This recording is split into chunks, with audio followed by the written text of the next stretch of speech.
Can anyone online hear us? No, I can't. Can hear you. Yep. Thank you. Should be starting momentarily here. Thank you for your patience.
Yeah, that's the question. I went to that myself. It's, yeah.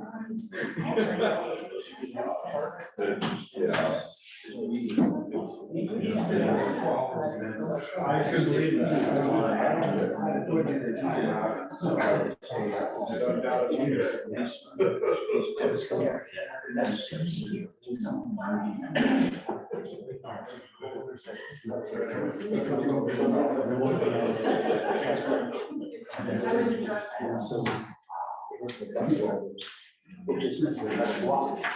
Yeah, so it's like, oh, this is nothing.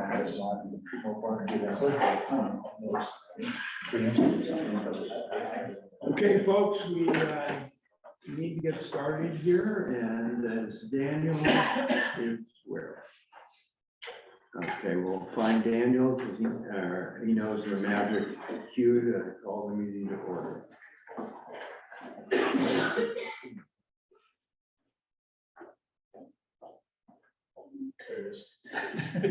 No pressure.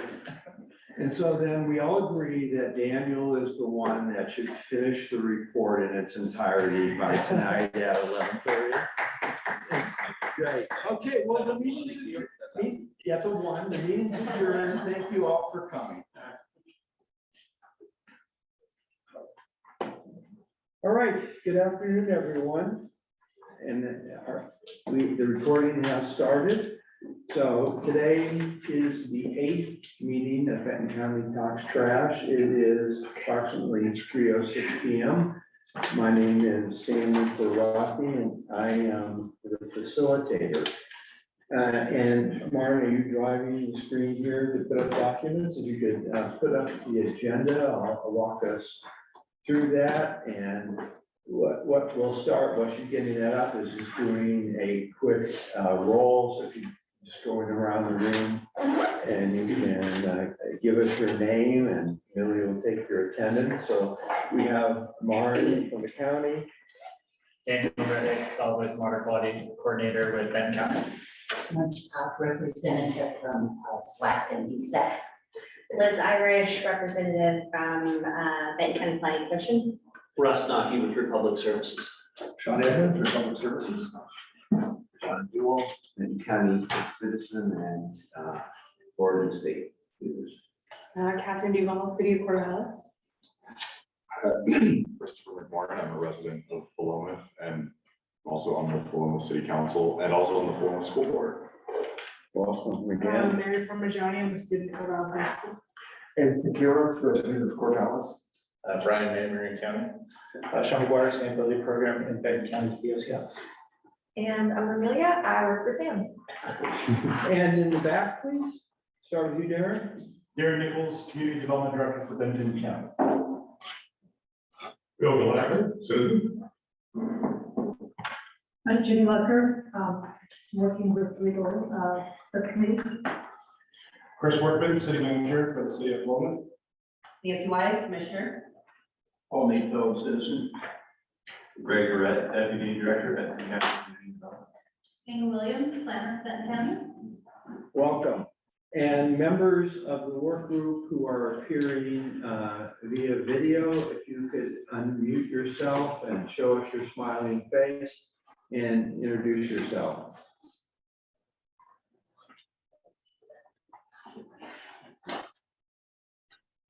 Chuck Gilbert. Oh, Chuck Gilbert. I'm up in beautiful Columbia County. Now I had to come up here for a special job, so my apologies. I couldn't be there tonight. No problem. Just stay warm. Because I can't see the screen, any other members of the work group that are present? Andrew Struthers, Benton County Planning Commission Liaison. Thank you, Andrew. Any other members of the work group present? All right, thank you very much. So the agenda is on the screen. We are basically going to do the usual introductory things, which is approving the draft minutes, updating the work plan.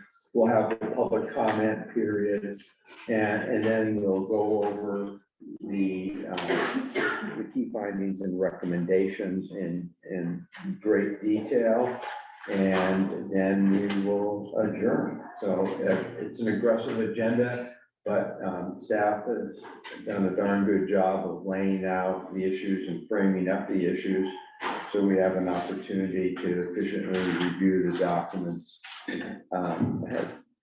So let's first open it up to public comment from anyone in the physical audience. If you could come up, sir, and sit between Mary and Christopher, if you're gonna be giving us public comment, and introduce yourself, and you have your 2.439 seconds of fame. Mark gets This is gonna be really fast. Good afternoon, my name is Bill Gladley. I'm a Corvallis resident, mechanical engineer, retired out of high tech, and with business background from Marylhurst University. Our purpose today is to encourage you to consider 3 questions about the Coffin Butte landfill. And I've been, just a bit of background, I've been following reporting in the GT. I've spoken with people who are serving on this committee, been familiar with the county commissioners for several years that I've been here in town.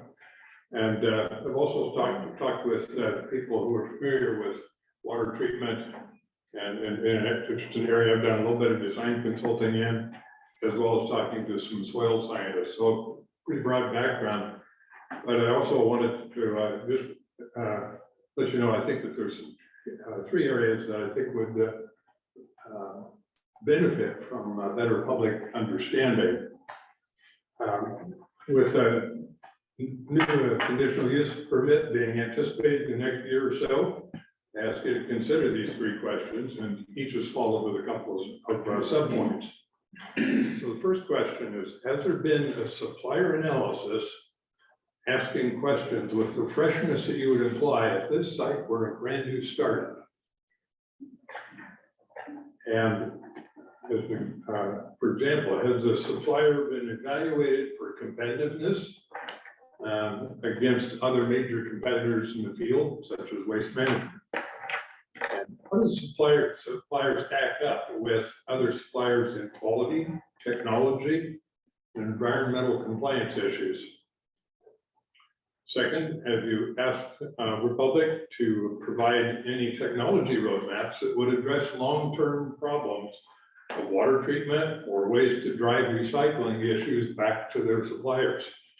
And not necessarily their suppliers, but people supplying packaging for the food industry, for example. The second major area is of interest is, have you asked, excuse me, I have one behind here.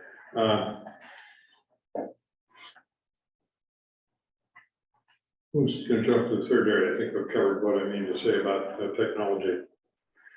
Third, is there an active or evolving plan to assure that franchise fees, which I understand in the case of an expansion would be increased, but maybe I'd like to push it back to thinking about any of the franchisees being used to set up a means of checks and balances and to have expertise within the county to consider any of the technical issues and to assure that the public's needs are being served. For example, and this sort of repeats the idea I made before, how could we benefit from having incentives that would encourage your supplier to push back on the food packaging industry? We know that the recycled plastics has been a huge issue. It's an area that's not effectively handled in a lot of areas, but there are technologies that are coming out of Europe, and they're certainly showing some leadership in this area. That's my comments. Thanks so very much, sir, for coming in. Any other member of the public? Yes, please come forward.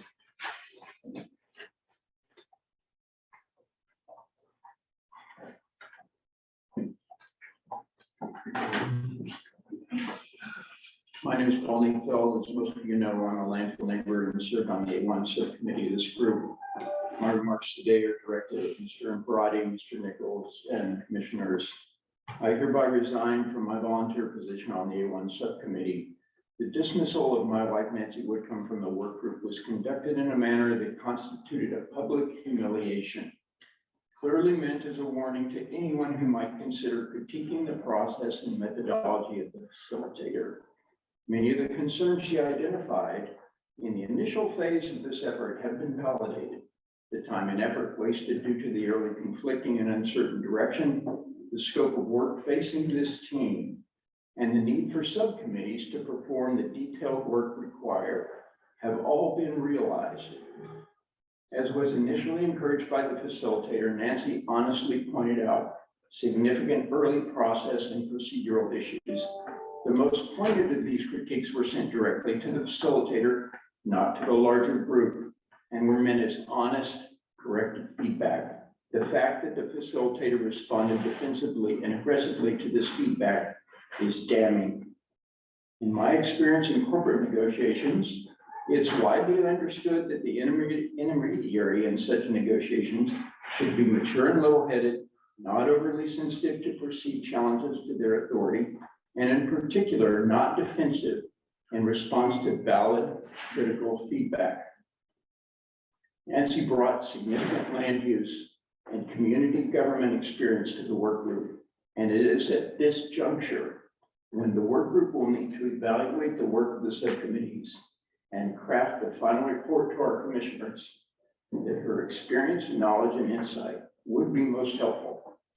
The fact that my wife was dismissed for her serious and honest efforts to improve the work group process is a loss for the work group and is a shame on the facilitator and our county government.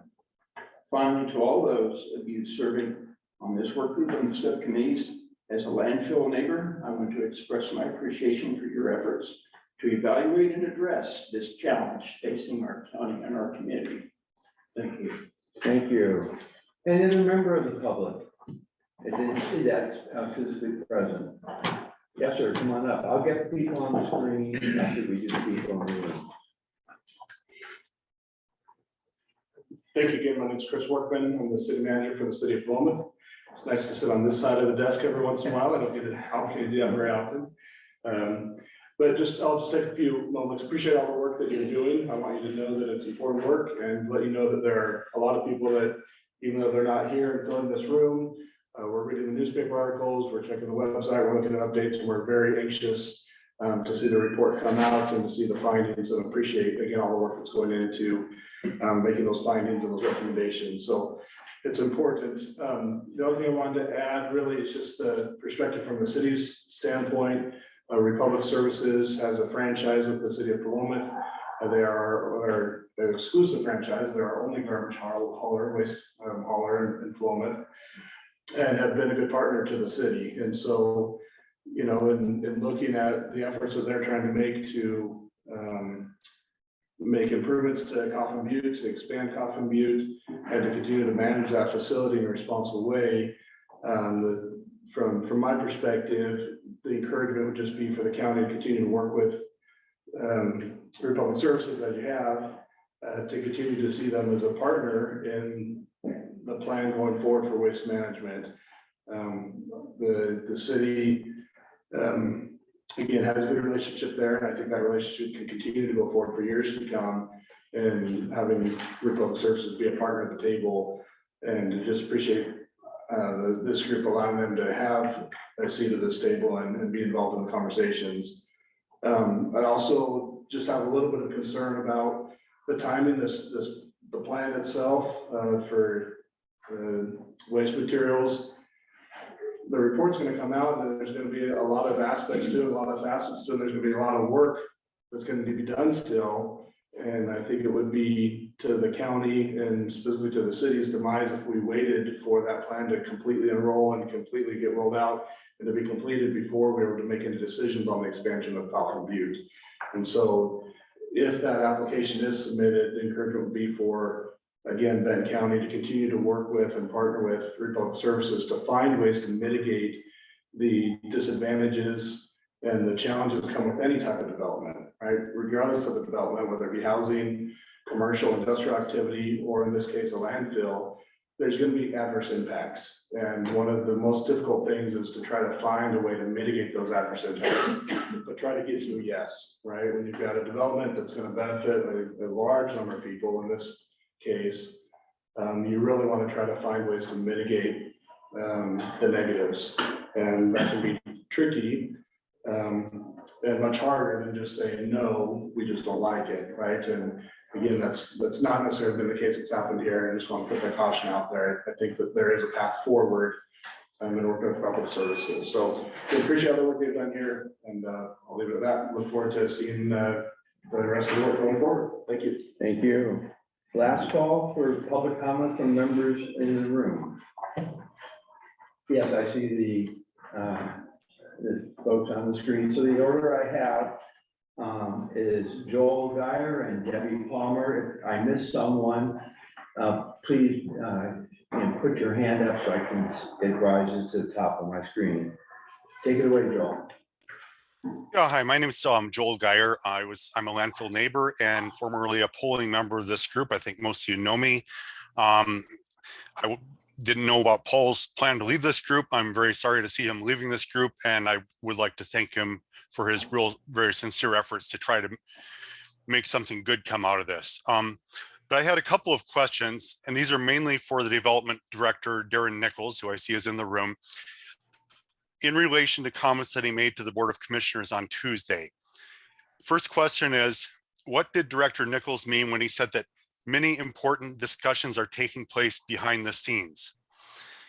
I'm concerned because so much of the charge of this work group has been delegated to subcommittees. On most of these subcommittees, Republic Services has a very strong presence, including public relations professionals and corporate attorneys, while community members are just volunteers just trying to do their best. So what kinds of discussions are taking place behind the scenes rather than in public to try to bring these groups to consensus? And what happened to the one table rule that we were told about at the beginning of this process?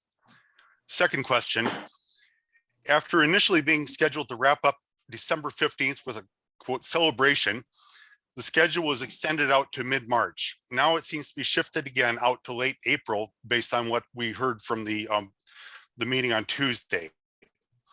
When is this work group finally going to wrap up so that our regular disposal site advisory committee can return to its state mandated function and the community volunteers who've been working so hard can get back to their normal lives? Thank you. Thank you. Debbie Palmer. Okay, can you all hear me and see me? Can you guys? Yes. I can hear you, but I'm looking for you on the screen here. Is there a way to make her visible to the people in the room? Just a second, Debbie, because we're sharing the screen. There we go. Okay. We can see you now. Okay, all right. Hi, my name is Debbie Palmer. I have been an observer of this work group process from the beginning, and there have been so many things that are not right about this process, I don't even know where to begin. So I'm just going to have to choose. Here we go. There will be a time soon when you polling members of the work group will all be asked to poll for consensus on the master document Sam will have somehow put together, containing literally hundreds of pages of information from 5 subcommittees. This is a document that is supposed to be a guide to the county and to the commissioners. I have a question for each of you. Have you read the entirety of, do you understand everything in this master document? There will be much pressure on you all to reach consensus, which under different circumstances would be a laudable goal. However, in the case of this particular work group, I feel the process is disingenuous. Let me explain.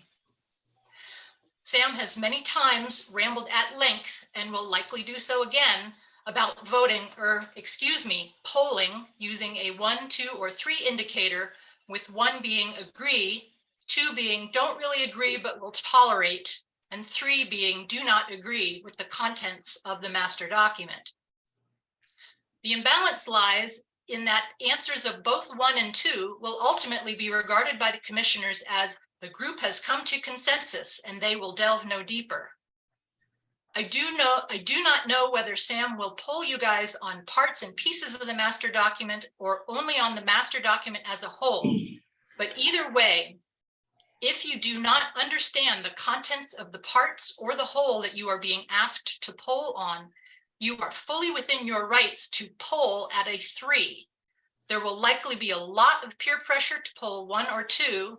However, this ultimately is your only mechanism for communicating that this has been a flawed, chaotic process. There is a lot on the line here.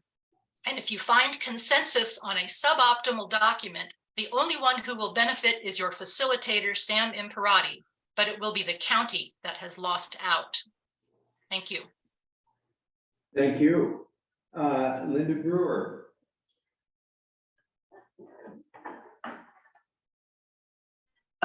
Well, I'm coming. Thank you. Thank you very much. Good afternoon.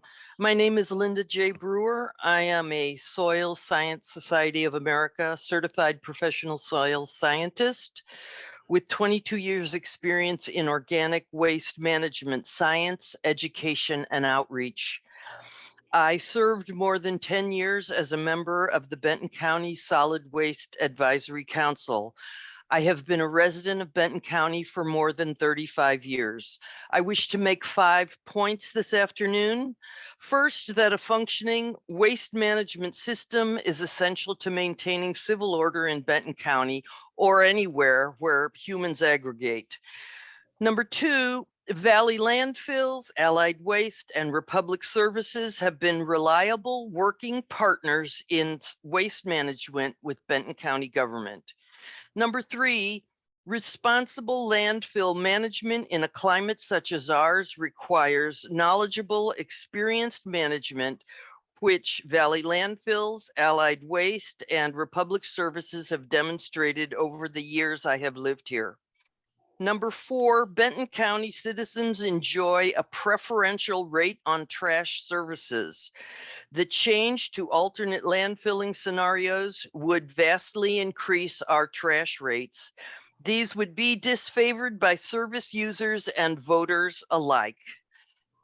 Point number 5, I consider the Benton County Talks Trash moniker adopted for this group a grave strategic error on the part of the county commissioners. It suggests a certain lightheartedness and humor about an issue of paramount concern to all residents of Benton County. On a personal note, I view the actions of this group as destructive rather than constructive. The name Talks Trash denies the gravity of the group's proposals. I thank you. Thank you. Bernie Cummings.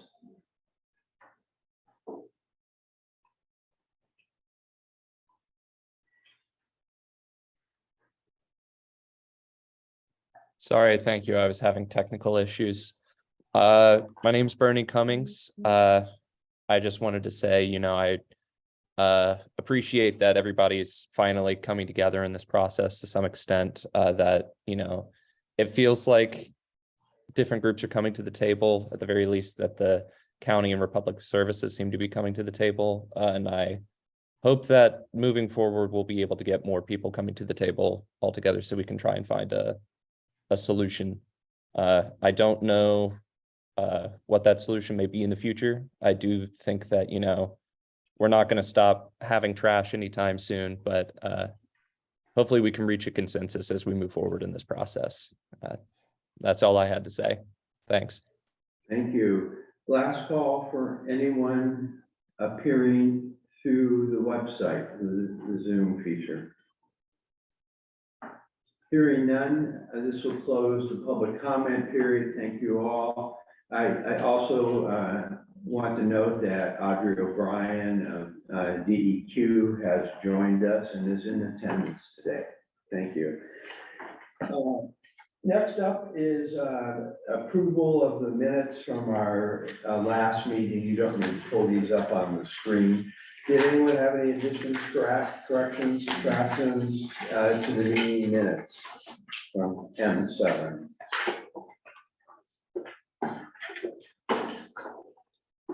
Hearing and seeing none, they will be approved. All right, you put up the crosswalk documents. We have two documents that I'd like to call your attention to and have them out so that they are readily available. The first is the 8.5 by 11 group, 8.5 by 14 version probably. And this is what we're calling for shorthand the crosswalk. The second document you should have is 8.5 by 11 portrait, and that's called Key Findings and Recommendations for Draft 4. So let's start with the that document first to give you an overview of that. What the subcommittees have been doing is working on key findings and recommendations now for some time. The purpose of this meeting is to focus on those draft findings and recommendations. These findings and recommendations will be in the body of the report. The hyperlinks that you will find in there when they are finalized will go to each subcommittee's working documents that in many cases provide background, memos, explanations, the discussions and debates along the way will be included there. And for today, we needed to stabilize that larger document and really focus on those key findings and recommendations to give you all an opportunity to look at what the subcommittees have put forward. Again, they are drafts, they are not set in stone. They are designed to simply tell you as of last night at X o'clock, these are the current state of the documents. And so they appear in the same order they're going to appear in the report, which has been reorganized for emphasis. So we'll lead off the full work group report with the SMMP section. Then we'll go to size capacity, then legal issues and land use, then past land use decisions, and then community education and outreach subcommittees. So that document is here in detail. The game plan for today is to have that by our side for more reference, but to look at the landscape version or the legal science piece of paper. What staff did is look for similarities and differences between comparable findings as approached by the different subcommittees, so that you could look at these in a different format and see the connections or lack of connections going forward. So the first pass of review is we'll go through the landscape document row by row. And staff will present where the similarities or differences are. In each of those, the same similar treatments of the same topics. We'll have a discussion. The work group, you'll give us your feedback, which will then be written down in the meeting notes and notes by staff, rolled up, and tomorrow will be sent to the 5 subcommittees so that they can consider them in a similar facing looking document side by side next Monday, Tuesday, and Wednesday, and work those comments and then be ready to present to you the presentation findings and recommendations that will be part of the open house going forward, and the public survey that will go on there, and we'll set the basis for the polling on the findings and recommendations that will take place at your final meeting. So after we finish the documents here, we lead off with recommendations, go to findings, and then we'll go back to the core document, the 26-pager, which has all of the draft findings and recommendations, and open up for any questions or comments, suggestions for improvement on any of the ones that we didn't want to highlight, that we didn't get to highlighting. And again, the purpose of the highlighting was simply, these are the areas that the subcommittees would probably benefit from getting your broader feedback on, and then roll up into the final document.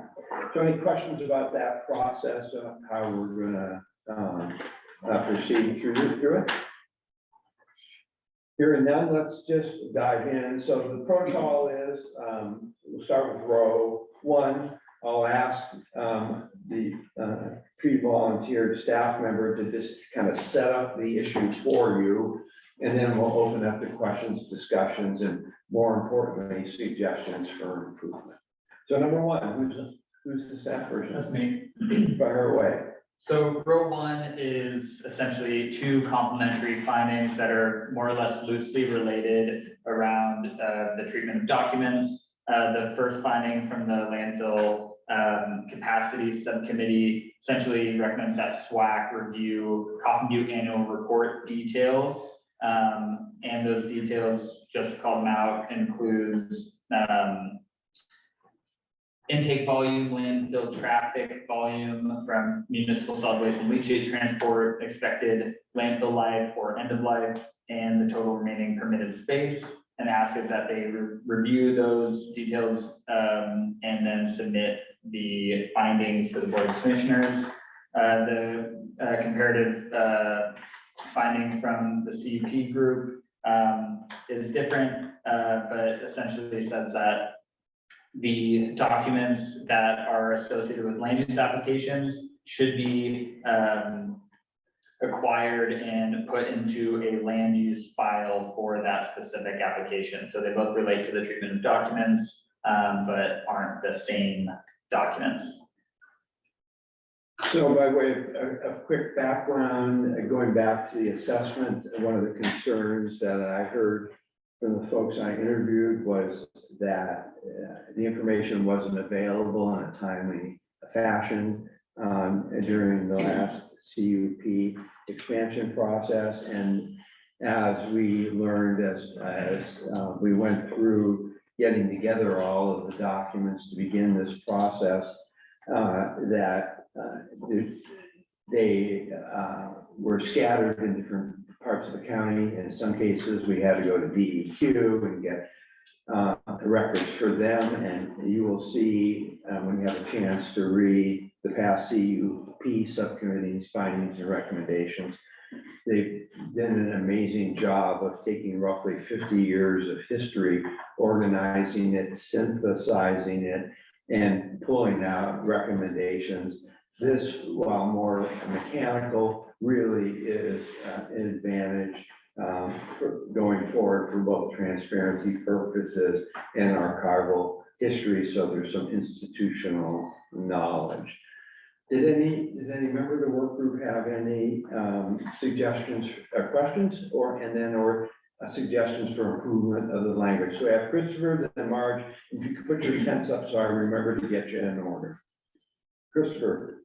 I guess this is more a question about making sure I'm understanding sort of this document and the process, but for key recommendations on the legal issues and land use review subcommittee, LLU-R-1 feels like the same thing as what these two are. So I was just curious, should that be included in this row? Or because it's also about having SWAC review the annual reports and the information on the landfill and then submit those findings to the commissioners. Great, so Greg, if you could put time is to add LLU-1 in that middle column there. We have them then more in one place. Thanks. Mark. Yeah, Daniel mentioned a timely fashion. And I'm just wondering, the Coffin Butte annual reports, even though the fiscal year end it is the same as calendar year end, December, we didn't see that report this year until the end of September. Usually companies release reports within the quarter after fiscal year end. And I'm just wondering if we can get a little more timely information regarding that Coffin Butte annual report. Yeah, that's a great question. I'll certainly follow up and circle back around with you. Okay. And related, there is a recommendation in the capacity subgroup that will be coming out that, for instance, the tonnage that's been accepted, that's pretty much known within a week after December 31st. And that apparently hasn't come out until when the final report comes out. So there is a recommendation there that the county work with Republic to secure that number sooner. We understand there's many other pieces to the report, but that one fact is important, and having that in a more timely fashion would help with monitoring. Mark, did you have a follow? Okay, no problems. All right, Ed? I'm just looking for the parallelism here. The landfill group identified somebody to review the reports. In this case, SWAC. We broke it up. We want somebody to review the reports also as the CDP group. It wasn't just to collect the documents, it was actually to get somebody to look at them. And there's another recommendation that's in our list of that the county consider putting together some group or some function or hire some people. I can't remember the exact words, but somebody to not just receive the material, but somebody to review it, understand it, report on it, publicize it. So that's just like, it's great, that's what's here, it's great, but the other half of it isn't here. And it really matches up almost identically with the landfill size, capacity, longevity group. So you have this sense of consensus almost, just we use different words. Right. So if you could make it more complete, it would be, I think, good. And so Inga, and we'll look after that and add that to the chart. These are the kinds of connections we're looking for today, because you've worked in the individual subcommittees, and largely I've been the only person who has sat in on all of them and started to see the clear need to do something like this. And this was done, unfortunately, just this morning, given the time constraints to go forward. But that's an explanation and not an excuse, and we'll continue that work as we go forward. Elizabeth. Liz? So I'm pretty sure planning commission gets all the documents for the CUP application. I mean, this is kind of, I'm asking, couldn't SWAC also receive, or do they already receive all of the documents as part of the application for CUP? So an application being submitted and reviewed goes to SWAC and goes to the planning commission. That's part of what the legal and land use subcommittee has been reviewing. What this recommendation is talking about is, as I recall from the context of it, is more about once an approval has been granted and there are conditions of approval to requiring submittal of additional reports or permits from other agencies or so on, that those be collected in a file that's accessible. Okay, So so it's this is more after, because as I read it here, I was like, ensure all documents, I'm not all land positive use that that must be application, and all documents required to be submitted by condition of approval are required to be placed from it, so that clarifies. Thank you. Any other questions or suggestions on one? All right, let's go to number 2. Greg. All right, the legal and land use subcommittee and the community education and outreach committee both had recommendations that touched on public input and public input specifically to a subsequent conditional use permit application. And the recommendation from the legal and land use subcommittee is fairly narrow. It's just to make sure that information provided to the public includes a caution that the county is not required to and might not have time to address or incorporate public input that comes during the initial review of whether an application is complete. So it's not about the entire conditional use review process. It's just about that initial 30 days in which the county has an opportunity to review an application and inform the applicant whether it's complete or incomplete. That can be a publicly noticed process, potentially, but we need to be sure that expectations are clear about what that process can and can't accomplish. The community education outreach subcommittee has a couple of recommendations about notification for filing of a conditional use permit application and then notification of completion, in terms of what types of or what methods of notification would be beneficial to you, the area in which to notify, and the timing. These aren't necessarily in conflict at all, it's just they overlap or have area of intersections. I would point that. Again, comes from the assessment, the concerns about lack of timely and transparent information and the opportunity to comment. And as Greg said, these are complementary. The CEO version provides more specificity and direction as to what that should look like. Any questions or suggestions for improvement? Yes. I just have a question on clarification on the recommendation 5 from the community education and outreach. The notification of CUP completion, is that application completion? Is that once it's approved? Yeah. You don't have to answer right now. But I think that Mary is here, and Louisa Shelby is also on the screen. So Mary, do you want to take it away? yeah, I think it's after it's approved by the county. Okay. Anything else, Scott? No. All right. Yeah, you may have actually just answered it, and that there's more detail, that the subcommittees have worked on, but just for clarification, if it's not there, as a company that operates all over the country, you've seen it in different fashions in terms of who's the one that's actually doing the notifications. Is it the applicant? Is it, the county? So if that's not spelled out in the background documents, I just suggest that the group work through some clarity there. And I think, thank you for that. And I think in the body of the recommendations, Mary, and. Yeah, we noted that, that came up during our conversation.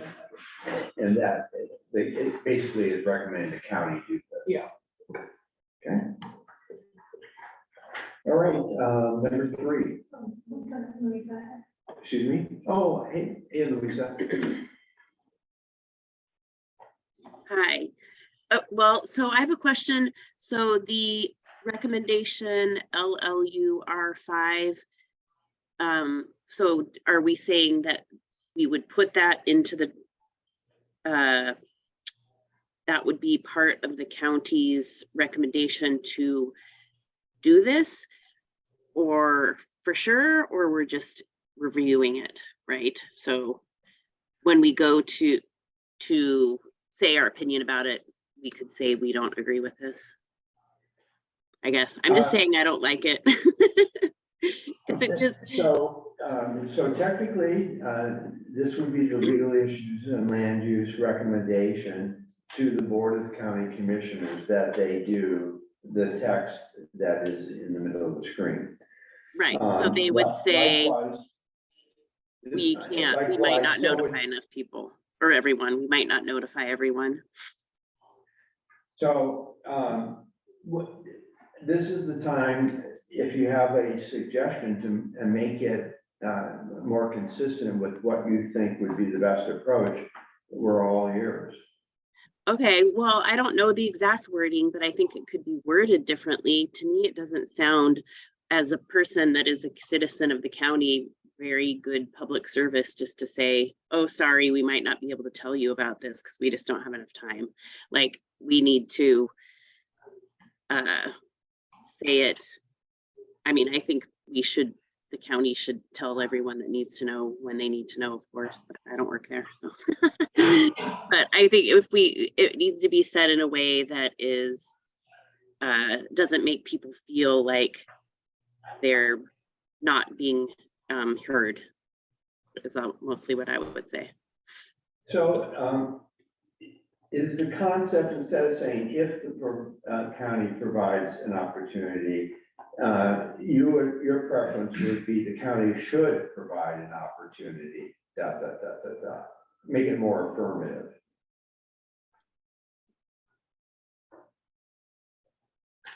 I think so. I have to look at it better.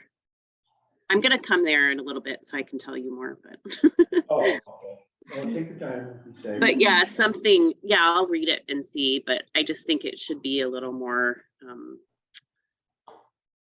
the wording could be changed for sure, so. Okay, well, we'll keep that open when you come in. Does any other work group members have insights on the, should they do it, or making a more affirmative recommendation or a different recommendation? Catherine with the K. Well, I'm curious, since this is the legal issues, this is coming from the legal issues subcommittee, is it actually a question of, is this a question of county process, or is this a question of like legality of what the county is required to do? Because I think those are two distinct things.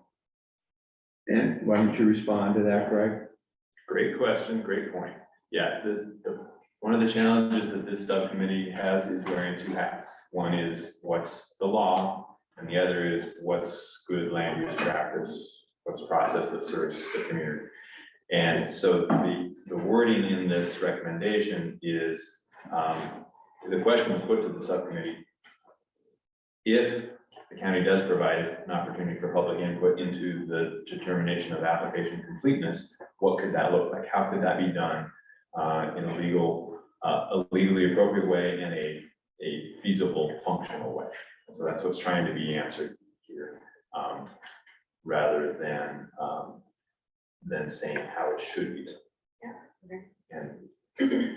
And do you have a particular, Catherine, point of view as to the best practice? Well, I think it would be helpful to have, I think this is just kind of a blanket statement for a lot of government processes, that having, just having something that lets the public know beforehand when and how to get involved. It's just kind of a best practice. And I don't know if it needs to be really prescriptive right now, but I mean, I know that it goes to, a commission, and people can get involved that way. So I think it's important to recognize what the, like Greg said, what the legal requirement is, but then also there can be an expectation that when the time comes, there is a public process and that people are given ample notice of when and how they can and should get involved. Great. Any other work group member, any comments on number 3? Recognize Catherine with the C. Thank you. I'm wondering too, if just in this recommendation, the other space that we're looking at is that differentiation between the merits of an application and the completeness of an application. So is there a way to just, to Catherine's point about, are we being overly prescriptive in this recommendation? Whereas could we just nod to if the county or the county should, I think somebody was saying the county should provide an opportunity for public input into determination of application completeness. From that point forward, can we just define recognizing that they're exploring the differences between the completeness of an application or the merits of an application? It seems like that's kind of what we're trying to capture in that about 2/3 of a lot of that recommendation. And that allows this group then to take that recommendation, whomever is exploring that recommendation, and really define what the difference is between the two, and if there's a way to legally do that, both in the land use process, but also for a matter of public benefit. And Mary, as I recall, there is other language in notification pieces about on the merits of the actual CUP. Did that ring any bells? Yeah, I'd have to go look at that. I'm releasing right now. I'm not. Teresa, don't we have another recommendation and finding there as to what to do surrounding the actual merits of the application, not just the completeness stage? Can you tell me, what do you mean by merits exactly? What should it be granted or not granted, or granted with conditions, approved with conditions? In other words, I think the focus is on this particular line is really talking about whether or not the application is complete or not. That's phase 1. Then after it's deemed complete and it works its way through the SWAC process, planning commission, to decide should it be approved or not approved, and if so, under what conditions. We're not suggesting that public access just stop at completeness. It's throughout the entire process, not just at completeness. Oh, yes, so there was some guidelines for giving more information after completeness. Yes. Okay. That's the question. Great. Thank you. So having read all of the recommendations from the various groups, it seems like there's a gap. I think Catherine mentioned it. The question of should the county provide an opportunity for public input into the determination of application completeness, I think that's missing. Okay. I don't see that in the CEO recommendation. So if that's something that CEO thinks is important, I think that's the appropriate body for it to come from. So Millie has been staffing that. We'll certainly add that to the list, but I think that was always the intent, but if it's missing, it needs to be highlighted. Ed? I mean, just jumping too far ahead, I'm trying to think through how does this work? And I'm putting myself in the role of somebody that is interested, and I get a notice and I respond to something that is about completeness. Gone, right? No idea. It's the landfills come up, they've asked for my opinion, I get charged up, I put together a whole bunch of information, and I go present it tactfully. And then when the actual application comes forward, there's nothing in the public record, none of the work I did before, and get enough energy up and confidence enough to explain it. It's evaporated. It's like I didn't exist. How do I react as a person? Not very well. So some of these things that we're putting in, I think we need to put in a perspective of somebody in the public who's gonna be trying to work it. I see some nodding of the head, so maybe I'm getting the group to understand it. But, I'm sorry, if you can do something to start thinking about how people are going to view what's being said, and if it really should be inclusive and not shutting off your comments. Jimmy, you look like. Yeah, I think you made an excellent point, and I think this is worded negatively instead of positively. And the idea here was that the completeness process, it's a statutory process, the county has 30 days. It is, the public is certainly welcome to be involved. But to your point, when you get all excited with the applications there, I've got to submit stuff. Then it's not, nothing's done at that point, because it's not the public hearing process. It's, that process hasn't even begun yet. So you're getting, you don't want to lose your opportunity to comment. You have something to say, and you don't know the proper context. So this completeness, it's a legal term, and what the hell does that mean? So what do I do with this? I think we need to define better what completeness is, and I think this comment was trying to get at. It isn't the public process yet. You will have a chance to completely be participating the entire way through. This is, has the applicant submitted enough stuff to have the county check off the blanks that the application is complete? Have they submitted a site plan? Have they done the traffic impact analysis? Have they done things, not on the merits of them, is it good enough, but have they checked the boxes? And so it's, I've done a lot of processes when I was at the Department of Energy for a long time, and the public would get so frustrated because they submit stuff and they'd say, not time yet, you need to submit it again later. Nothing frustrates people more than doing all that work and then being told it's not time yet. So I think we have to figure out a way, and I think your comment was excellent. Describe the whole process from the outset in something that is a public document that is sent to everybody. This is how this whole thing is going to work. And this is where we want your input. Right, and this is where your input, not only is where we want it, this is where it can make a difference. Okay. So you explain the process. Yeah. All right. Great. Thank you. Next up, number 3. I'll do that one also. The 2 recommendations on line 3 have to do with franchise agreements, not land use decisions. The LLU recommendation is addressing the anticipated reopener of the hauling franchise, the collection franchise. And one of that subcommittee's charges was to put forth a potential process for public involvement in that reopener. And so that's what that lengthy recommendation is about.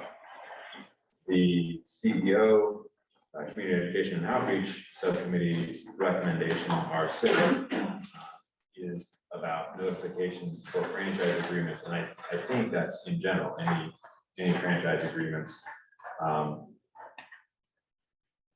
But I'll defer to members of that group on that point. I do want to mention one key thing that I see in that recommendation, which is the last line of it, which is notifications need to begin no later than 24 hours after the agreement. And that's a difference from the process that the LLU subcommittee laid out, which is to invite public comment prior to the agreement. So there's potential opportunity for additional notifications. So, Louise and Mary, I believe your intent was to have that, when it's open, prior to signing, not just congratulations, it's done. And again, it's consistent with getting the ability for public input while the process is being negotiated was the intent of the CEO subcommittee. Do I remember that correctly? Yeah. So we'll just have to make a note to clarify that. It's at the opening of it, not, you know, congratulations, it's a done deal, would defeat the purpose. Sounds good. Any other?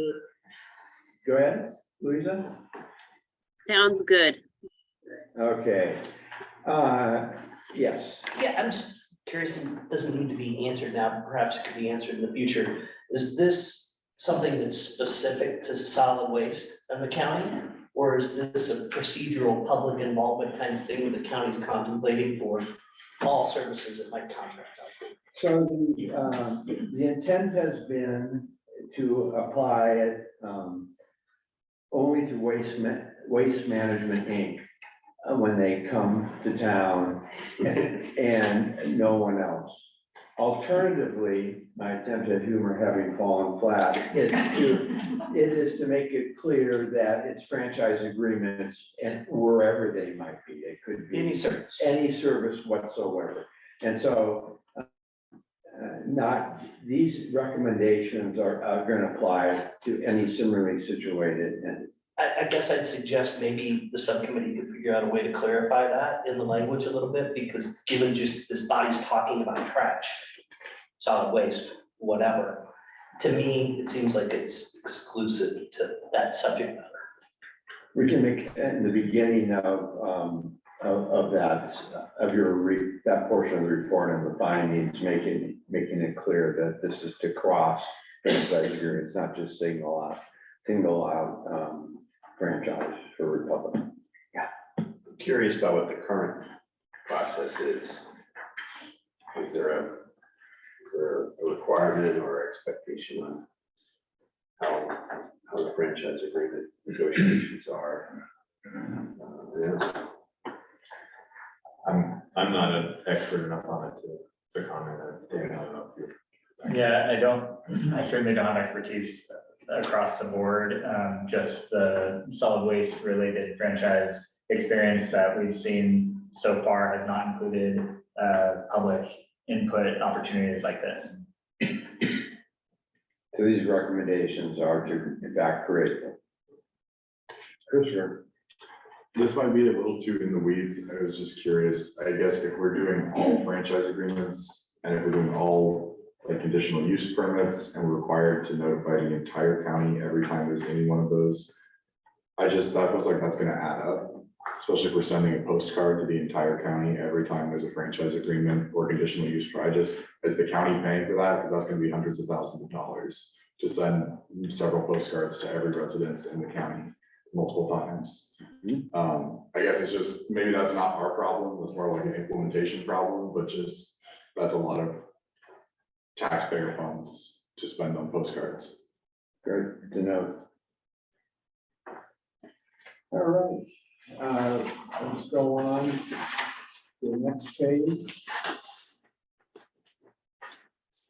And there's a whole bunch of Okay, so this one's mine. I'll stand up just to project. So these two sets of recommendations are similar to the last one I spoke about, where they're complementary recommendations. The first one from the landfill site capacity longevity committee talks specifically around recommending the county do an updated baseline study. And the background there is that in 2001, we did a baseline study evaluating impacts of the landfill across various criterion. The idea is that it would mirror that baseline study and just be an updated version. And then the recommendation goes further to say the county should use that information to inform decision-making, as well as financial choices regarding income from the landfill franchise. So the complementary findings that we saw from the CEP subcommittee talked about evaluating, considering the public burdens of both acquiring buffer land as well as the public burden of leachate. So we saw those as complementary just because they sort of feed into each other, where the baseline study would potentially be the tool doing that evaluation. And then the county would be making that consideration. So that's it. Questions or suggestions for improvement? Liz?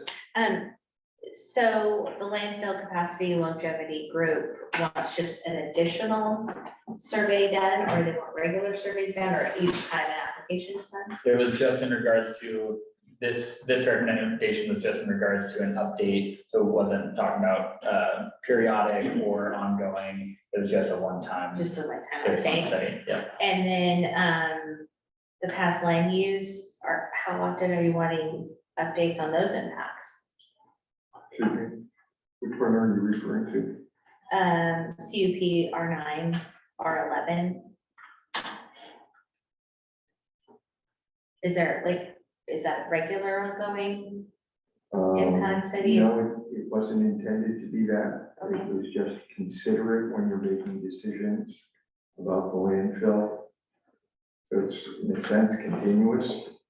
It's when something comes up that can impact land use.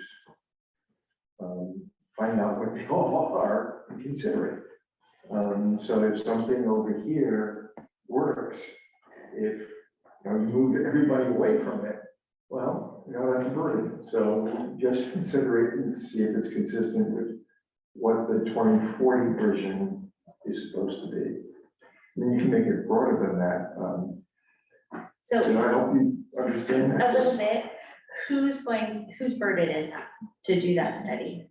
Are you thinking? Oh, it's the county that needs to look at all the influences. Okay.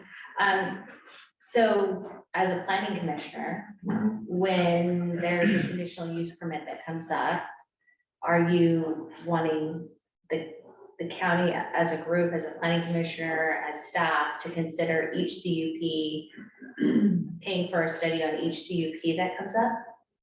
Whether it's a landfill, because we're back to this thing, is it a landfill, is it a, is it a quarry, is it so every time we have a CUP, do you want or just the landfill one? It's kind of done a different way. Let me give you an example. In this case, it was driven, the document I triggered, it was a vacation of a residential area. And it was done, I think in the 90s.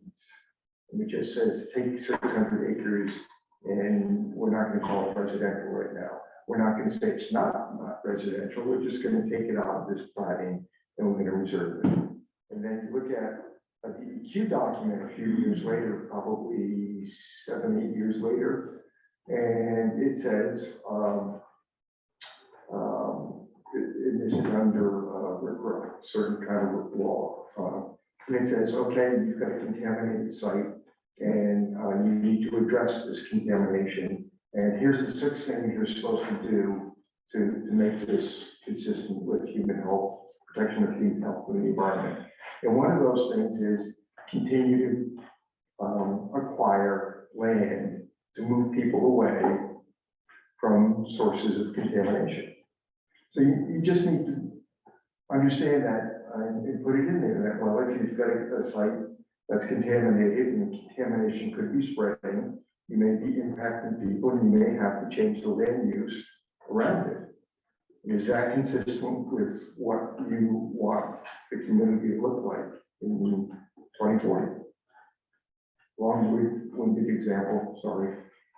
No, it's fine. I'm just trying to think, my challenge with this is, and I always look at Greg. My challenge with this is that I'm always trying to figure out when that applies to my role, right, as a planning commissioner. So if you just say, hey, heads up, you need to figure out if it's important for you to do this now or not. That is kind of an arbitrary, very loose kind of thing to. Some guidelines in your Right. process. I just don't find either one of these to be specific enough to give me guidance on what it is that you're It's asking me not to do. intended because this is a historical document. We just looked at what was in the past. Well, it's not just the other one too, the right next to it. I felt like it was the same. And we'll get to that one. Yeah. So looking at in the past, we said, this is what the record is, and this isn't something that comes up that should be considered. Did we explore how to consider it? No, that was just something we couldn't do. Unfortunately, we're throwing it out to the group and say, hey, this is an issue historically, please consider it in the future, how to do that. And that's why we have to fit it in this document. We have to stop at 150 pages. Okay, but I also agree with the other committees as well. Like, I think there should be some specifics around when you think these studies should be done, right? Or these assessments. I think it would be easier for the public. I think it'd be easier for planning commission. I think it'd be easier for staff. Because you feel like So this. you would like to say that, every time there's a CUP, do that, we should make a recommendation that specific. Well, I think that there's probably uses you could wrap that around specifically. There's also scalability. There's all kinds of stuff because. Can we take that off to something we can follow up later, because we may be taking too much time? Yeah, I think the point, let me just try to, summarize, and there's a couple other people that are in the queue, but where we're at now is, it's not the concept, it's the specificity of the direction. And so the subcommittee can look at being more specific. Because again, my understanding, having been in these conversations, it's really saying that we recommend that you consider these issues when you're looking at the CUPs.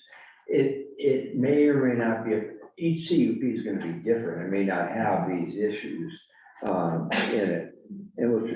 But let me get Marge and then Catherine with a K and then Steve and then Russ and then see if we can wrap this up. Okay, quick question on R3. This 2001 baseline study, was there one done in 2019? No. Is there a reason why it was not done? Not that I know. Okay, who would initiate something like that? Probably the Board of Commissioners. Would ask for, so you think that in 2001, the Board of Commissioners asked for a baseline study? No, the baseline study in 2001 was a requirement for the 2000 franchise agreement. So it was the franchise agreement that, okay, and the 2020 franchise agreement did not make such a request. Okay, thank you. Okay, Russ? I was just gonna put a couple in perhaps the subcommittee, the capacity longevity, you've already discussed this, but some of this may be duplicated, some of this may be data that the state, in its own course, works with side on and has, and so it could be an overly burdensome task on the county, so I just suggest as you deliberate, and if you need to pull in other people to talk, talk that through a little bit more, what that might look like, I'm happy to help support that. I just want to make that point. And then same on R9, the compliance group, if you're talking about wastewater treatment systems, I think it's important to remember by and large, those are local systems, not necessarily county systems.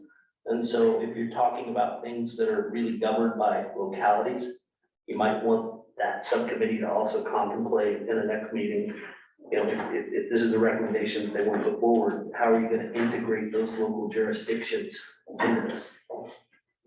It's not really, it's not always going to be county's authority. Right.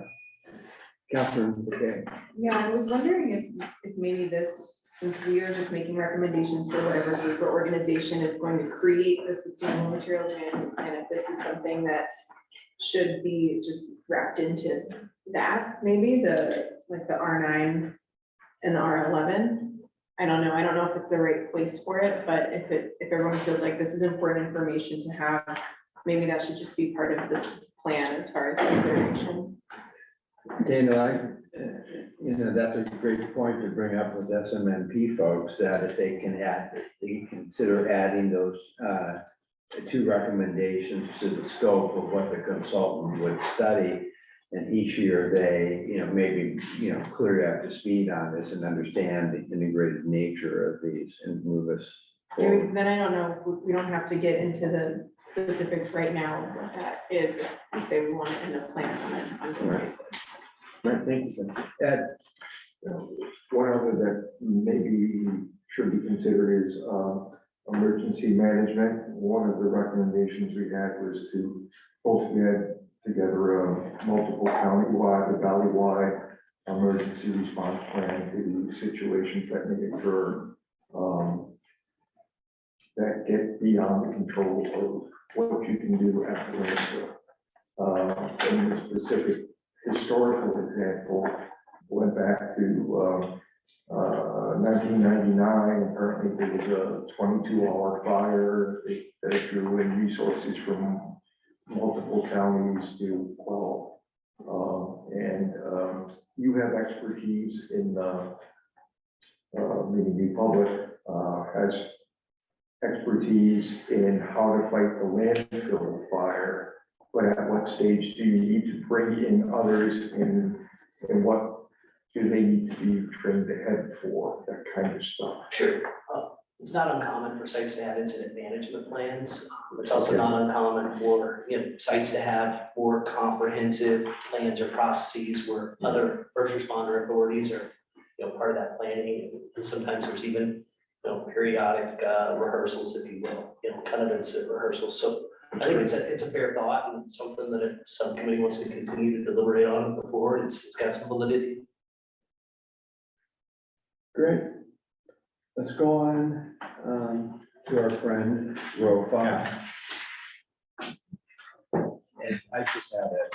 Oh, Catherine has it. Oh, sorry, Catherine. Just a point of clarification, I think I'm probably confident that we can pull some of these recommendations back to our CUP subcommittee. But on the R11, to Liz's point, in our committee, what we were talking about, so that public burden of acquiring buffer land really was probably specific to any land use specific applications, not other entities and such, because it's a matter of that, we've been calling it RCRA, the corrective measures. There's requirements in that space. And so I don't think that would be a broader conversation like some of the other, where we apply these in planning commission type scenarios. And then the leachate space at a minimum, I think our committee was really looking at, that's an analysis or an evaluation that there's no record that we've seen that shows that there's been an evaluation of the public burden of how we manage leachate from the landfill. So just contextually sharing that with this group, I think we can refine that language as well and make that as a priority, evaluation for the county to consider, because it does have impacts to both county and city Corvallis infrastructure. Thank you, Russ. Sorry, just a quick comment. There's all sorts of different approaches to buffer at sites. It doesn't always have to involve the acquisition of property. A lot of it depends on what you're trying to permit, and where you're putting things, and what the geography is. Sometimes it can be berm, sometimes it can be vegetation. There's a variety of approaches. So I just offer that perhaps a subcommittee can think about more generalized buffer language versus, specifically suggesting land has to be acquired. Can I, please, this is something that came up as a requirement. We were looking at historical documents again, and there is a multi-year study that was done, and these are the recommendations from that study. That's should be a requirement, or that is a requirement that you already have. And it's promoting the purchase of land. So I think. Look, I'm not familiar with that document, but I just think the broader point, buffer has a lot of benefit in the community. But there's different ways to do that. It wasn't going that way at all. It was going to a specific set of documents applicable to the landfill operation. Fair enough. As I interpret it, I read it as, the applicant may need to go acquire land, so perhaps there's a little bit of wordsmithing that could be done to clarify that. Unfortunately, this one paragraph ends up being about a page long in the deeper document. Totally. You read all of it, but to get it through short, it would be okay if I just sent you the section that's involved. Sure. To focus it. Yeah. Just so we can keep guessing each other. All right, number 6. Five. Row 5. Okay, this topic area deals with existing and past operations / past approvals. And the two committees are just coming at different elements of that question. So the legal and land use subcommittee has a couple of findings that address how existing operations, the legal status of existing operations, and that they can't be brought up for a new land use review, that those are existing approvals that are on record.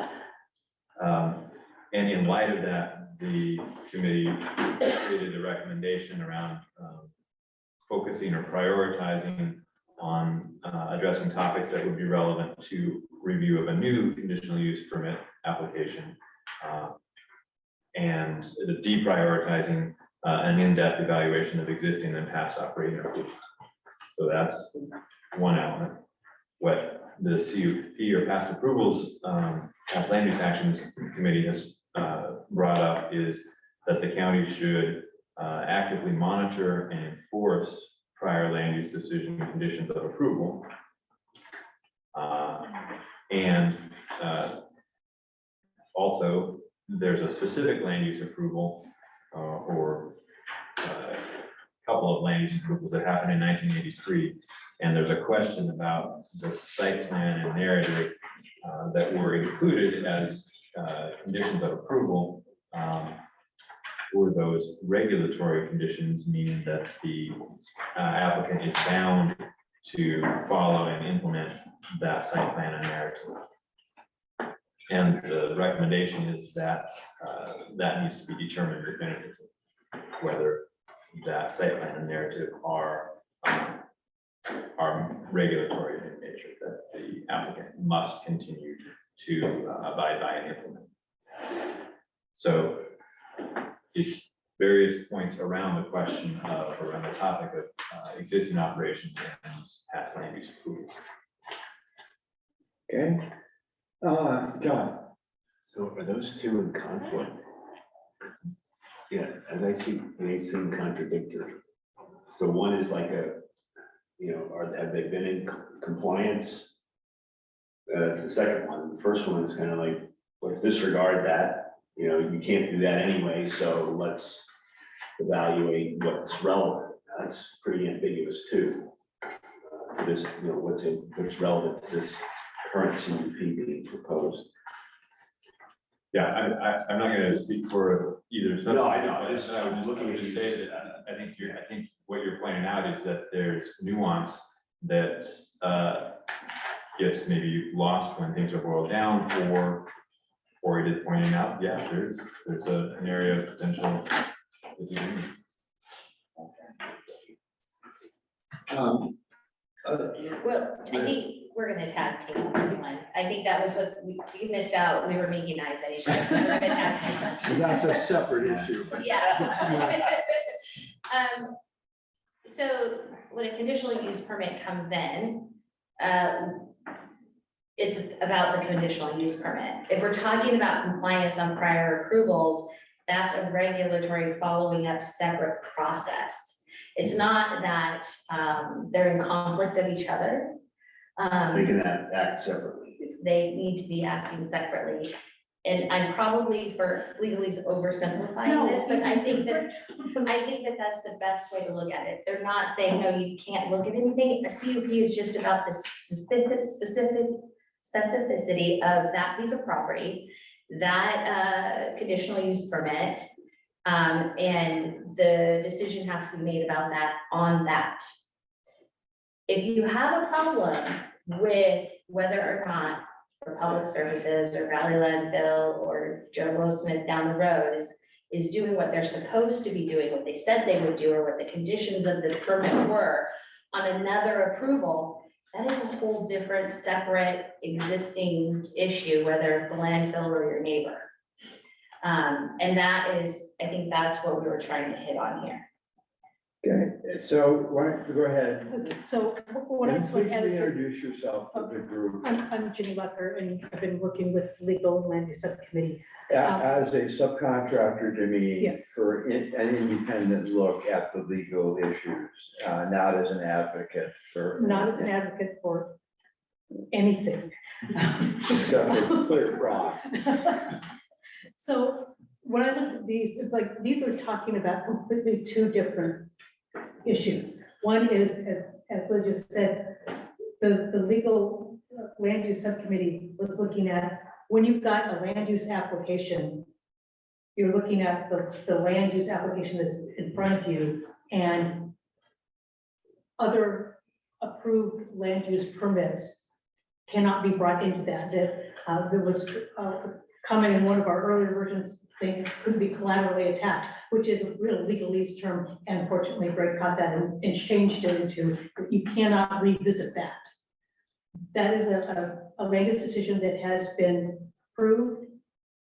And the applicant for that is the owner, the holder of the permit is responsible for complying with all the conditions of that. What we're looking at in this LUR 7 is the land use application that is coming before you now. And in that case,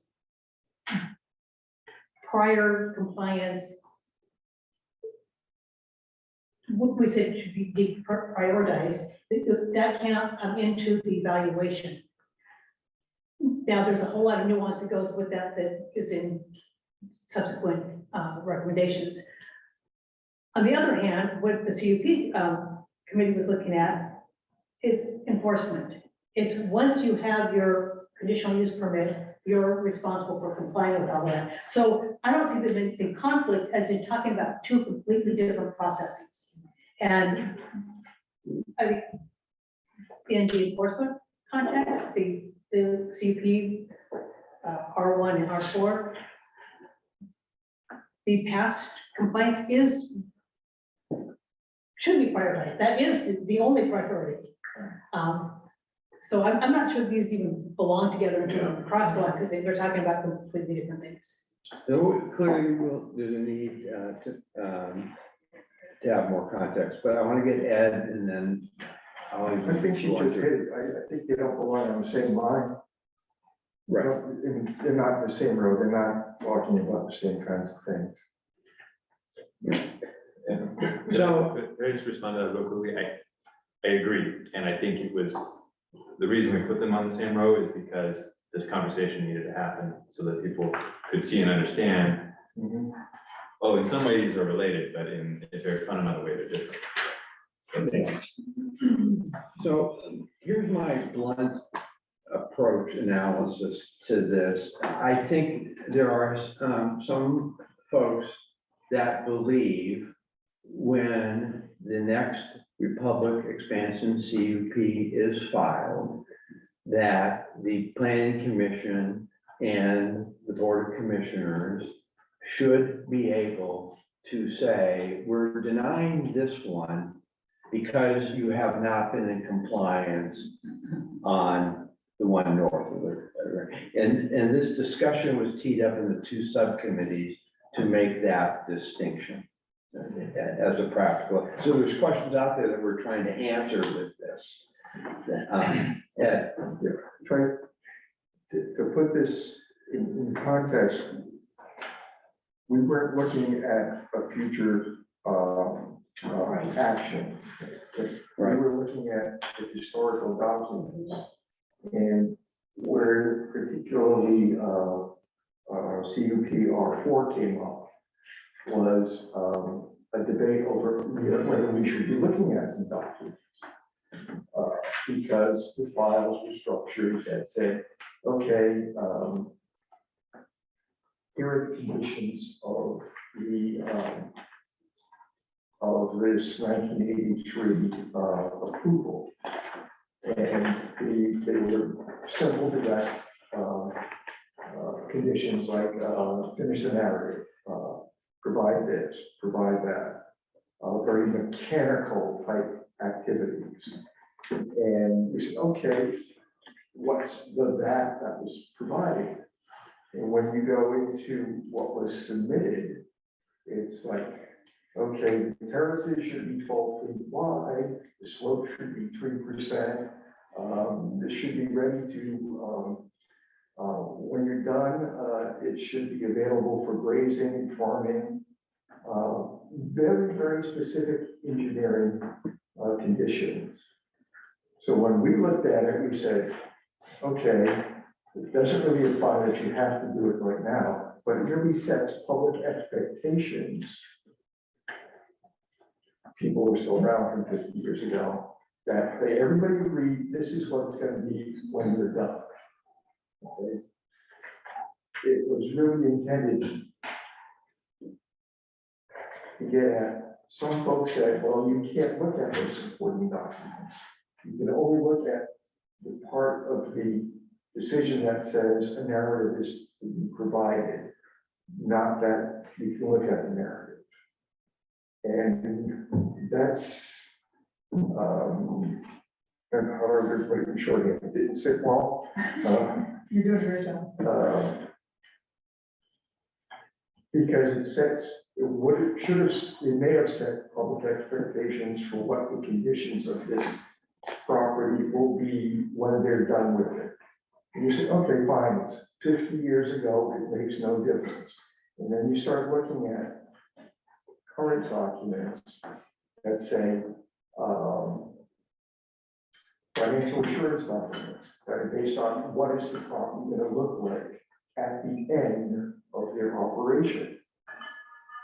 And they're very, very different because the plan and the financial assurance is predicated on meeting the minimum standards of workgroup, Resource Conservation and Recovery Act. And that says nothing about slope, nothing about terracing, nothing about grazing. It just is different. There are also nuances that say, let's leave it at that. Okay. So you've got a public expectation that, for me, I view it as a public expectation from these documents agreed to publicly in 1983 that the arguably said they weren't filed properly.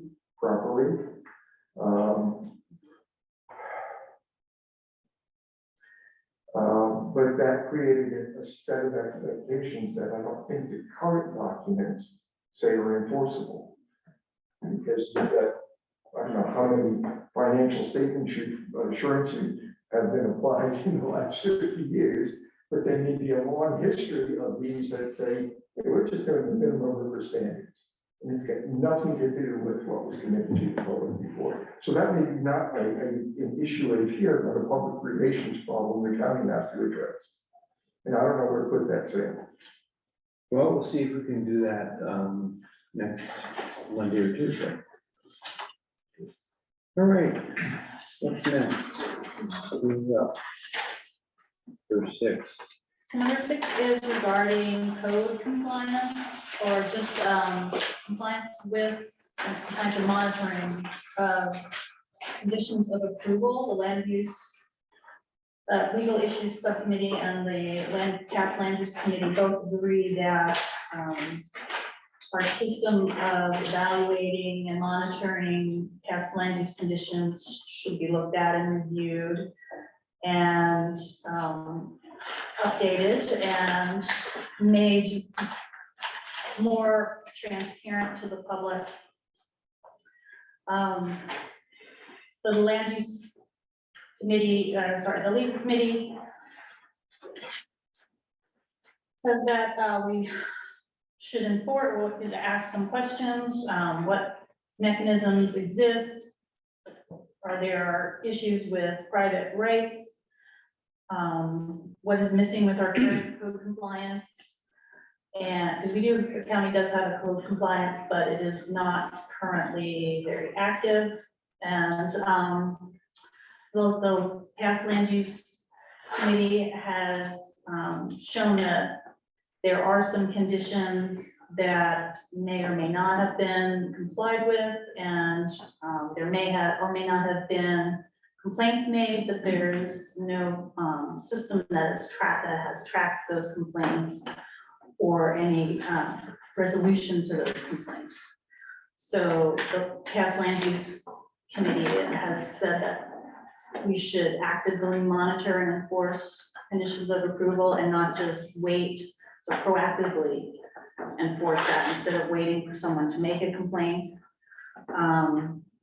To make that system more transparent, widely advertise it and make it available to the public. And also to create the system, because some of the conditions of approval just state that the applicant needs to supply the county with paperwork, with other reports from other agencies, but there's really no system to track, open, transparent system that tracks that, whether those documents have been supplied to the county. So that system should be created. And also, what's the last one?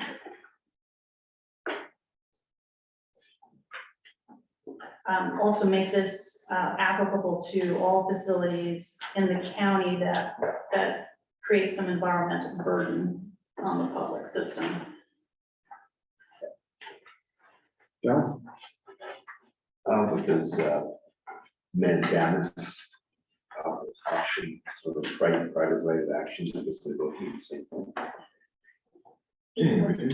Yeah, I mean, in essence, under terms of art, but a mandamus action would be asking the court to tell, in this case, Benton County, to do X. And I don't know that's separate from private right of action. I mean, the private right of action generally is someone suing directly for that enforcement. Yeah, this is going to the court saying you require the county to enforce this. Any questions or comments or suggestions for improvement on that? Yes, sir, Christopher, you're fine. I just had a question for CUPR2 for the appeals process beyond communicating with the board in the normal course of its business, just sort of what you were envisioning that would look like, that appeals process. I don't believe the committee got to the details of that appeals process, but it is to, as I recall, it was to consider something when you file a complaint, you call, you file, and no one answers the phone, 13th email comes up. Is there a mechanism to elevate that beyond the first level? Right now, one avenue is simply show up at the Board of Commissioners meeting and your public testimony, the others write a letter directly to them. This was contemplating something more formal than that, the details of which won't be fleshed out in the time allocated to the task. Ed? And it might have been just something more administrative, not to elevate everything up to a board of commissioners. Okay. I guess as long as the final step is still the commissioners. Yes, doesn't touch on that. Okay. Yeah. I just get scared of taking things out of the hand of people who were elected. But No, I think ultimately they're going to be the final arbiter of doing good and avoiding evil. All right, number 7, number 7. Number 7 is basically the past land use recommendation is a subset of the sustainable materials management plan recommendation, and the SMMP is recommending that we broaden the bounds of looking more at a regional approach to the SMMP, and the legal past land use action is specifically identifying that the landfill fire and emergency services plan should also be broadened beyond the bounds of the county, and we should bring in neighboring counties to create that plan. So in essence, these recommend, there's a realization across subcommittees that the issues inherent here are not limited to the political confines of the Benton County board, that there are other counties, and looking at the entire waste stream or the fire shed, if that's a proper term, need to be looked at holistically, and that's going to require some cross-jurisdictional coordination. Any suggestions for improvement? All right, what's next? Okay, so number 8 is relatively loosely connected, so bear with me as I explain it here, but essentially the SMMP recommendation is a relatively broad recommendation, really encompassing all the SMMP work, I would think, but essentially that the SMMP takes a sustainable materials management approach. It considers the 2040 Driving Communities Initiative, core values, national, state, local goals, vision documents, plans, policies, ordinances relating to materials management, climate change, and examples of those values as expressed elsewhere, and long-term strategies with short-term actions. So that relates to the CUP recommendation. I said loosely, mainly because the CUP recommendation, again, goes back to that burden of leachate that we talked about earlier. I think the connection here is essentially the environmental impact evaluation aspect of the CUP would tie into the overall goals of the SMMP. So I'm not 100% clear on the connection that we're attempting to draw here, but I think it's generally covered under the 2040 Driving Communities Initiative, the environmental goals behind that, and the acknowledgement that the CUP group is pointing out about touching on the burden of leachate could probably also be drawn out to the burden of property acquisition that we talked about earlier as well. Any questions, comments, or suggestions for improvement? Russ? I just for what it's worth, I really struggle to see the link, long-term sustainability vision for the county and liquids management. I mean, so liquids management is happening every day.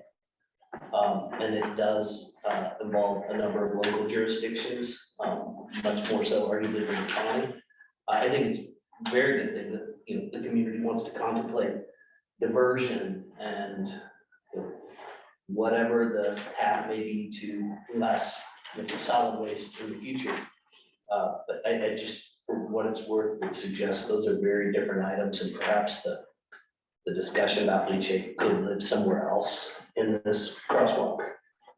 And it exists separately. It exists separately in the actual bodies of the document. This is really just an organization. This is not something that's going to go into the body of the report. This is just a tool for us to have a discussion. When you have time to read the 26-page version, you'll see that they are in separate silos. Mark?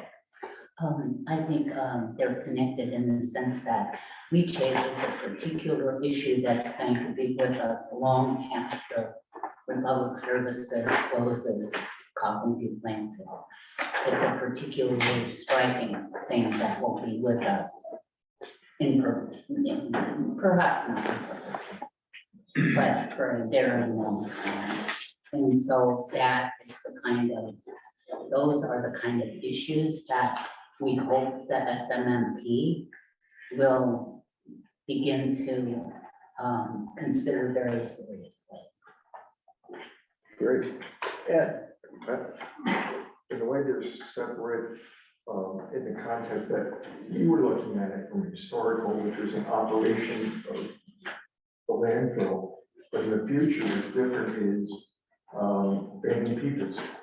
The county doesn't accept products that have the forever chemicals in them. So then that means when those solids go to the landfill, you don't have any of these forever chemicals coming through the leachate and going out. Your PFAS aren't your problem because. Those are very much ours. They're everyone's. in that sense, they're everybody's, but you've got it, you can't treat for it, there's no regulation of it, but maybe if people just don't use it. Well, there's a lot of regulation that's developing now, just for clarification, federal and state levels for sure. That's a good point, excellent point. But I was just trying to give the example of past. Yeah, I just, what I heard when we began this conversation, Sam, was that some of these different things in a horizontal column were considered to be similar enough that we should talk them through. This group can disagree with me all day long, it's totally fine, it's just we're a sustainability company and we work with communities all the time on sustainability plans, and I'm suggesting over, the R1 versus the R9, they're very different issues. Yeah, and they will hear that. We're in the same boat, I'm not sure how it got there. All right, number 9. So the broad similarity across all three of these recommendations is to create a system that tracks documents. The second, I guess, broad is to review those documents, although the past land use recommendation doesn't specify that. I think there's a suggestion that might be added to that recommendation. There's requirements in some of the conditions of approval that the applicant submit documents, DEQ permits, other state documents to the county. And the legal land use committee appears to make a recommendation that there is a code requirement that the planning official has to review those documents. And if he determines there's some impact, that he needs to schedule a planning commission public hearing. But we don't know, so we need to make that interpretation. So I think really what this is saying is that there's some confusion about how documents should be processed and reviewed. And that needs to be improved. Yes.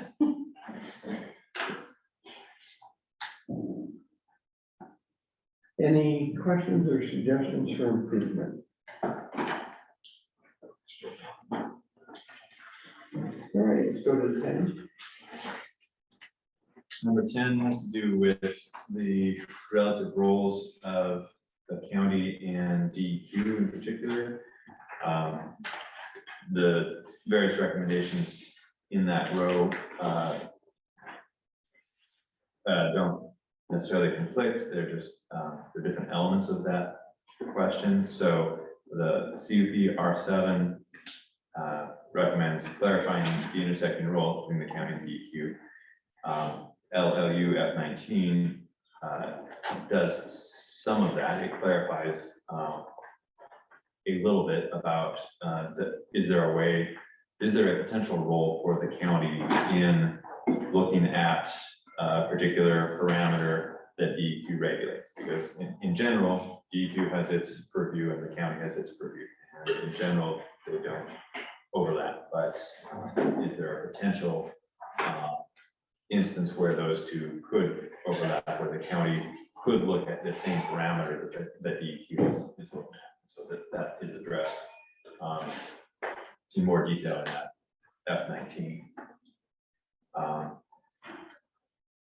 And then the CUP R13, we've seen this, we've had this one before, about the public burden of acquiring buffer land, but we included that here because it's also instance of DEQ's requirement, but the county potentially evaluating the impact of that.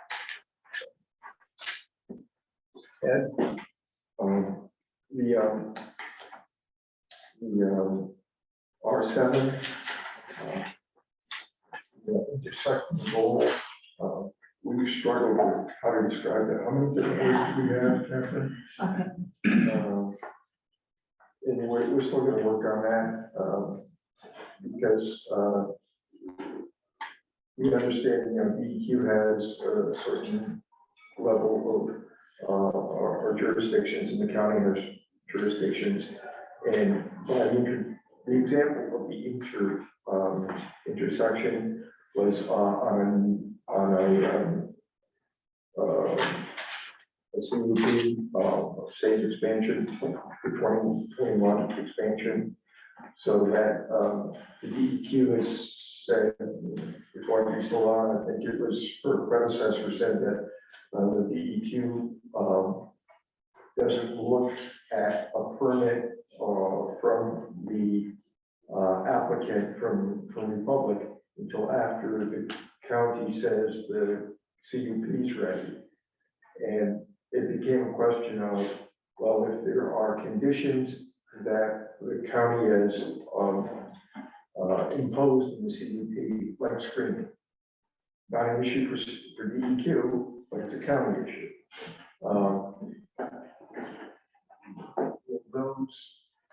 Will that screening condition follow through the DEQ documents and show up as part of the permit or some other enforceable mechanism, or will it end up as evaporated poof? And we argue over it 20 years later, did this happen? And I'm looking at it two sides. From an industrial side, if I've got it on a piece of paper on a drawing, the site plan, it says I need to have screening, I'm comfortable. But if DEQ said, well, that's not my jurisdiction, I don't have to put that in the you don't have to put it on the drawing, then the county doesn't know that you're not being required to do it.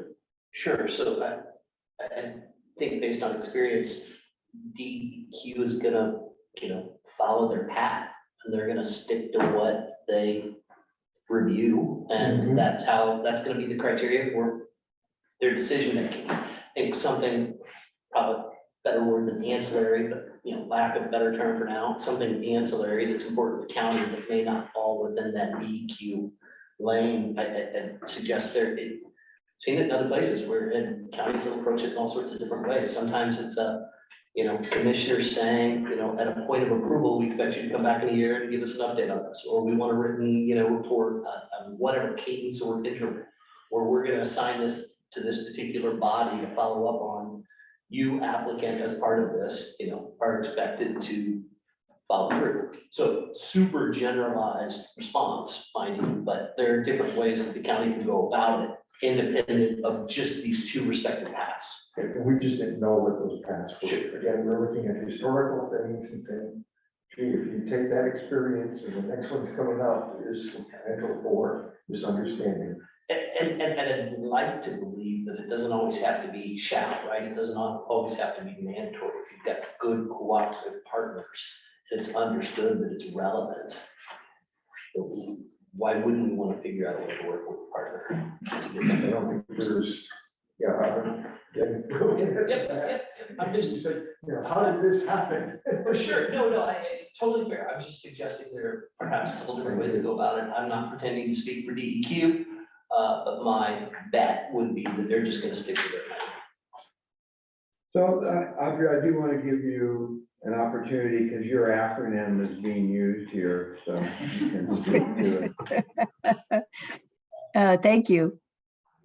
DEQ has always said that land use decisions are made at the local level. And we do not want to review an application or a modification application if until the land use process is completed. I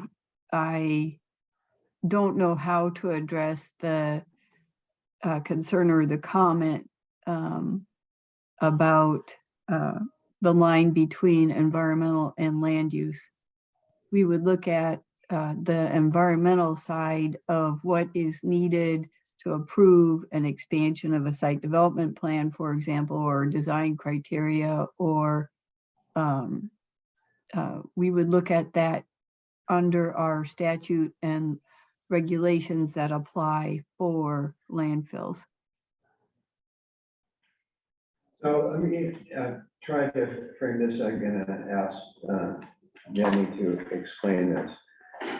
Again, going back to the assessment days, some of the issues I heard were people say, we want the county to do X, require X of Republic Services. And the county's response was, well, we can't do that because that's something within DEQ's jurisdiction, and it's because it's of the environmental nature. And so there was and continues to be frustration over that dynamic. I think the distinction can be easily stated, but hard to implement on the ground. And so Jenny came up with a great bumper sticker worthy distinction about the differences in this overlap. All your, Tim, do you remember your brilliance? No, I don't. Okay, well, then I came up with. You can take credit for it, because I don't remember what I said. It's in one of the findings, and in the moment I don't remember it, I was hoping you did, but it is that there's an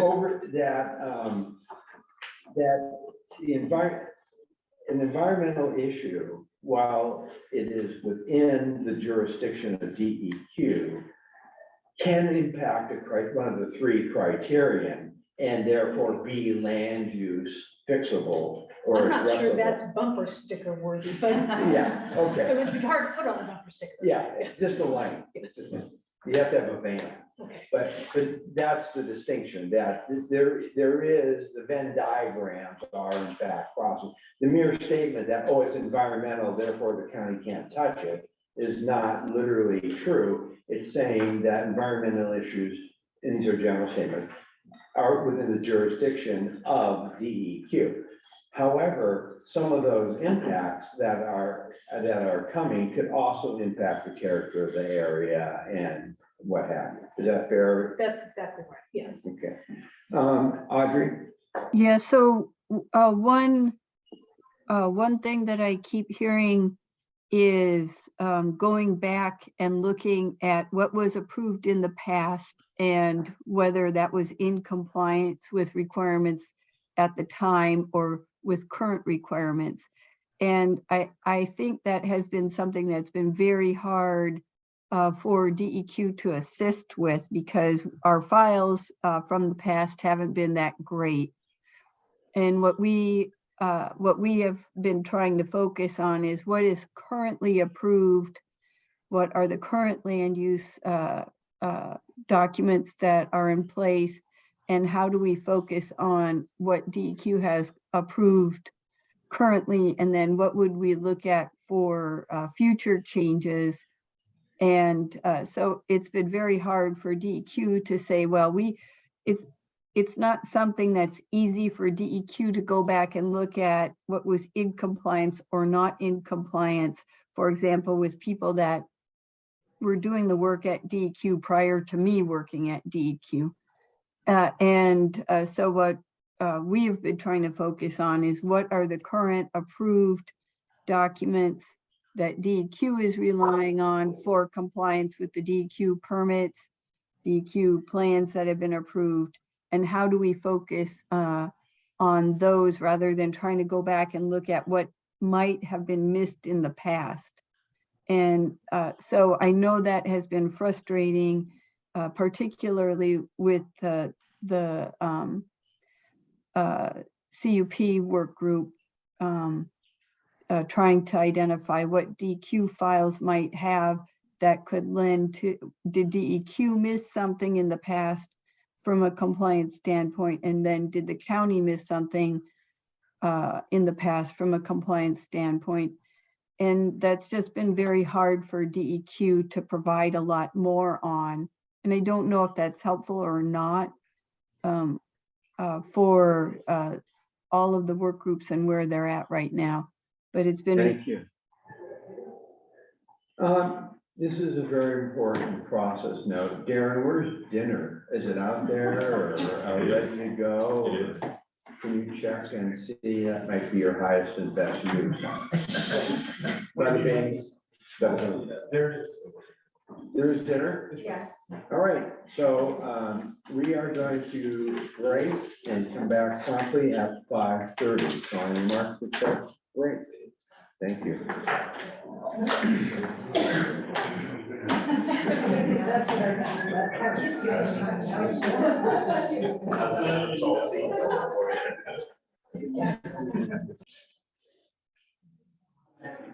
So welcome back, everyone. It is approximately 5:34, and we are back to the document. I believe row 11, the topics there are up next. Who is the staff person for that? Please fire away. All right, so row 11 deals with the topic of conditions of approval, and these two recommendations, what's a finding and a recommendation. They aren't necessarily, or not necessarily in conflict, but it's just a case where the nuances need to be checked, I think, to ensure alignment. So the legal and land use issues finding is that statements made by an applicant do not become conditions of approval unless those statements are specifically included or incorporated into the final decision. And the related recommendation from the past land use actions subcommittee, one that we talked about earlier, about determining if the site plan and narrative from this 1983 series of land use actions are regulatory conditions that the landfill is required to follow or was required to follow. So there's I guess one question is for that CUPR5, is the intent that that determination be made by this work group or by another subcommittee, or is it up to the county? Again, the legal land use finding gives some information about how to make that kind of a determination, but doesn't answer the question. Sorry, I was just trying to get, which page are you on exactly? We're on line 11. Line 11. Page 7.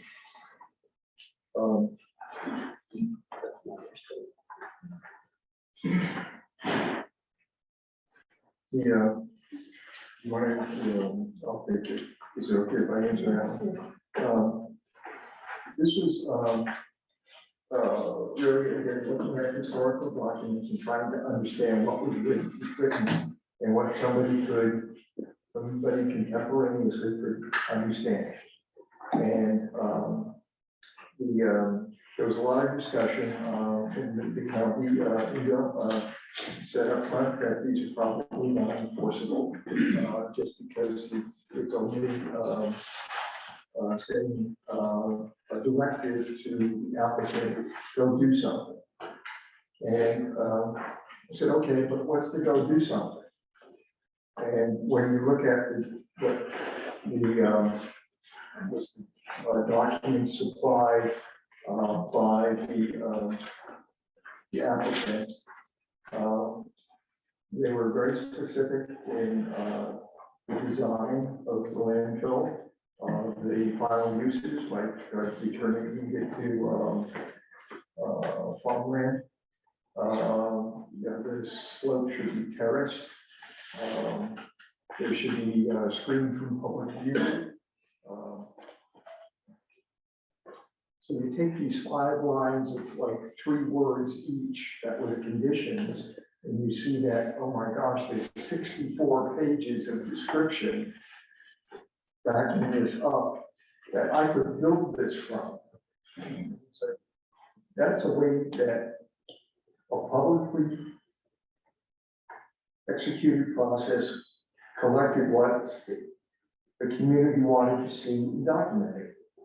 Unfortunately, we'll go back and forth, I'm sure, for a while longer. It may not have any legal standing from this perspective right now. And Jimmy, I'm sure you'll comment on that.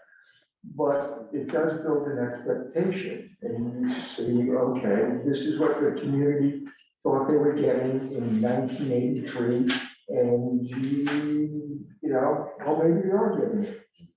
And we don't know about it, because we get into this argument of, well, it's not right to execute those closure plans, because they're not at the stage of closure for DEQ requirements, who has the jurisdiction over what is deemed closure. You say, okay, fine, so that means nobody discusses this until you get to closure. That may be 10, 15 years out, and then the community understands they have nothing to rely on that says this is supposed to look okay when it's closed. And what I'm telling it like a story because it's an unfortunate story. You said, all right, how do you, how did that happen? You said, you don't know. Are there any other clues? We're just looking at documents again. And there's the question of closure is, what does closure mean? And that led us to some recent submittals from Republic that you're required to do as part of financial assurance. That is the worst case closure and post-closure plan. So if you folks decided that you're done today and we're not going to put any more stuff in a cell, there's money available to close, for the county or yourselves to close the overall facility to certain conditions. When you look at those conditions, there's a minimum federal conditions that DEQ supplies. But that means, in simplest terms, just a grass slope. Thick cover with the grass. There's a bunch more, and I should furrow ground. It's about yay thick.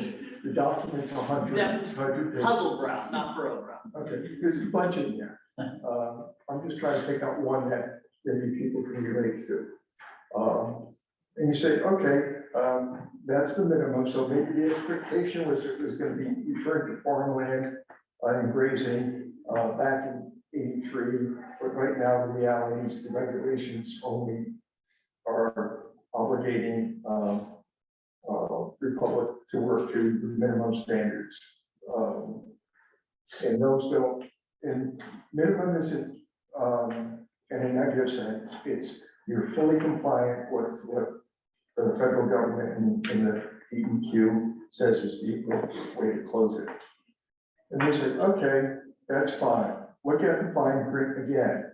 It says in the document, well, we've already closed 34 out of 150 acres, something like that. I said, all right. So the plan that comes out says that's submitted to DEQ, and if nobody in the county looks at it, you're thinking, well, there's money there to close this facility the way, and I don't know what your expectations were, whether it's the 83 expectations or the ones that are just a grassy slope. And then we look a little deeper, and the document says, well, this part of the landfill, this 34 acres, is already closed. So we're not going to do anything with it. There's no money in here to do anything with it. It's only what's considered active that's going to be closed that is part of the financial assurance. Well, it gets a little thicker when you look at the numbers. There is no money in the $15 million that of financial assurance to do anything with quote closed landfill. And Marge is looking at you like I'm speaking gobbledygook here. But you know, all that part of the property that is got slopes on it, that people have said, well, you know, when is something gonna happen on it. The approved accepted plans in DEQ don't mention anything about doing anything on that property. And it is clearly called closed. It shows up on every public drawings as closed. As I said, there's no money in the financial assurance for it. Shortening the story up, great chance of conflict. The Republic is fully compliant with all of DEQ requirements.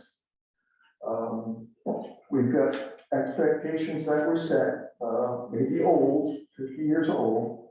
But if I were the company and I said, well, I'm ready to close this, and I've given you 5 financial assurances that are based on doing a certain DEQ scope. You want to do something else, go find the money. And that might be $5 million. So I'm looking at you there because I'm trying to get the point across. The county's review of the documents, to understand what's in there is important, even though they're reviewed by the DEQ, they meet the federal requirements, they meet the state requirements. They may be different from what the community expects. And you've got to come at getting at that somehow. And we've struggled, counting how many, I can't count the hours, we struggled with how to say that in something more formally that's appropriate for a report. But that's the essence of the issue in the conflicts. There's more, and there's other layers. What we try to do in the CUP documentation is lay out each one of those documents and not make an opinion on it, compliance or non-compliance, but also then if there seem to be these disconnects, that those end up as a finding. So when Greg, you kind of looked at it and you said, well, I can't understand this intersection stuff. I'm trying to explain what an intersection is. We couldn't get that in a short paragraph. But we're saying, you know, folks, look here and please figure out how you're going to make sure everything works and the community understands what's available to them and what's legally available. And do you have the money to do what you want to do? So, a quick time out here, and I just want to make sure I'm tracking and calculating. This is yet another example of the incredible detail that that group went to in looking at the past. And what we have in front of us right now are these, a finding from the legal subcommittee and a recommendation from the other. I believe how this issue came originally was that there was a disagreement that if something like a site plan was not literally a condition of approval, that it could not be enforced, versus it's in some of the conditions it said attached site plan. And it was physically attached, therefore the question became, is that compliance? The argument was, yes, it is, no, it isn't, yes, it is, no, it isn't. The legal subcommittee finding is saying, do not be statements made at the meetings that are not conditions of approval unless they're literally written out as a condition. Okay, and documents that are required need to be written out as a condition. There is an agreement going forward that the county needs to be clearer and more specific about these issues so they don't happen again. So that it says a condition is a site plan which deals with the following things. And that is specifically in there. And then the supplementary recommendations and other parts of the document are saying, and they should not just be looked at and said, check, it's there, but studied to see what's missing, has it been enforced, is this detail and that detail.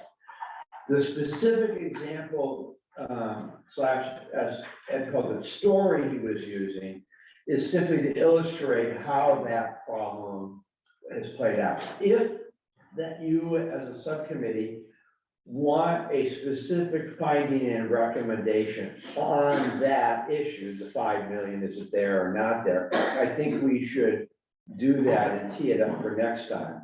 But Let me clarify, no, we're not saying, we're not going to that level of detail. okay, fine, then great. It's, We can stay at somebody has to look at this class of documents. right, to make sure that they're understood and enforced. Okay, so that's the sole purpose of these findings, not to go back and debate, is there $5,000 missing out of the end plan or not? It's not to diminish that issue, but the sole purpose of this is to say the county needs to do better. All right, Catherine? I'm not sure I could have said it any better between the two of you, Oh, okay. but I will just reinforce that, you know, again, our charge was to evaluate and come to some conclusion as to whether or not compliance had been met. This was one of those that we struggled with because it remains unclear. And I think both of you have really illustrated, but I will just reinforce that this is why it's landing in these recommendations. There are gaps either in the process or gaps in how we did the land use specific or even the documents at the end. That are important to understand historically, so that we ensure that we meet the community's expectations and the county's expectation and the public's expectations moving forward. Okay. All right, let's move on to number 12. Who's speaking on that? Oh, summarize that one as well. And I note that when Daniel addresses the group, he stands, but you chose not to do that. Is there some? Sam, I was taking my cues from you. I see. Okay, very well played. Very well played. I tip my hat to you. All right, line 12, row 12, deals with the 2002 memorandum of understanding between Benton County and Republic Services. And the the third column, CUP R6, which is, I guess, pending finalization, but the potential recommendation there is to determine the applicability and authority of the 2002 memorandum of understanding as it relates to pre-2002 conditions of approval. This relates also to the topic we were just discussing around the 1983 land use. But so that's the recommendation. The LLU F16 finding from the legal subcommittee addresses that recommendation. So I guess the question is, does it adequately address it? And then moving further to the left, the landfill size and capacity committee has a couple of findings, 33 and 34, that also relate to that 2002 memorandum of understanding, and put forward some points about what was approved in 1983 and how the 2002 memorandum relates to that. So all of these cover related territory, and they seem to need some alignment or some fine tuning. So we're specific, so a couple just to update, the section under the legal, that is a relatively new finding that the CUP folks should read that, because it is a different finding than it was previously. So in the cocktail party sense of explanation, that memo in the drafts that you saw when you CUPers were working, basically said that the county and Republic agree that the 2002 MOU clarified and said what activities, in essence, they said Republic is in compliance as of the date of that 2002 signature. After further discussion, Jenny and I talked, and then Jenny wrote what you see in essence here, which is new. And it's basically saying, not so fast on that prior conclusion. And so we're asking you, obviously not in the moment, but to look at that and see if that changes any disagreement that you all were having in that subcommittee. But I'm feeling like I didn't quite do that enough justice. So Jenny, could you, since you were the primary scrivener, please correct me if I misspoke inadvertently. Or even No, I spoke. I think what, after discussion and after seeing, there was a disconnect between what the conditional use group was looking at and what, at least I thought we were looking at.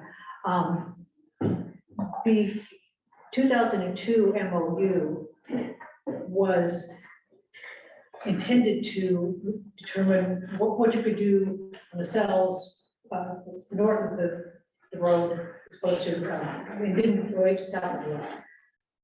It had background and had relied on land use compatibility statements that were sent to DEQ about the context of that. And what the land use compatibility statements, the LUCs, stated was that, and this was signed by the county planning director, that as of, this is 2000 LUCs, as of that date, the Republic or precursor to the Republic was in compliance with county regulations. It did not specifically address conditions. Now, arguably, if you're in compliance with regulations, because the conditions are based on regulations, you are also in compliance with conditions. The MOU did not go that far. It says you're in compliance as of that date with county regulations. It did not say those any condition approval are done and passed and we can go forward and you don't need to worry about those anymore. It did not in any way supersede or negate any conditions of past approvals.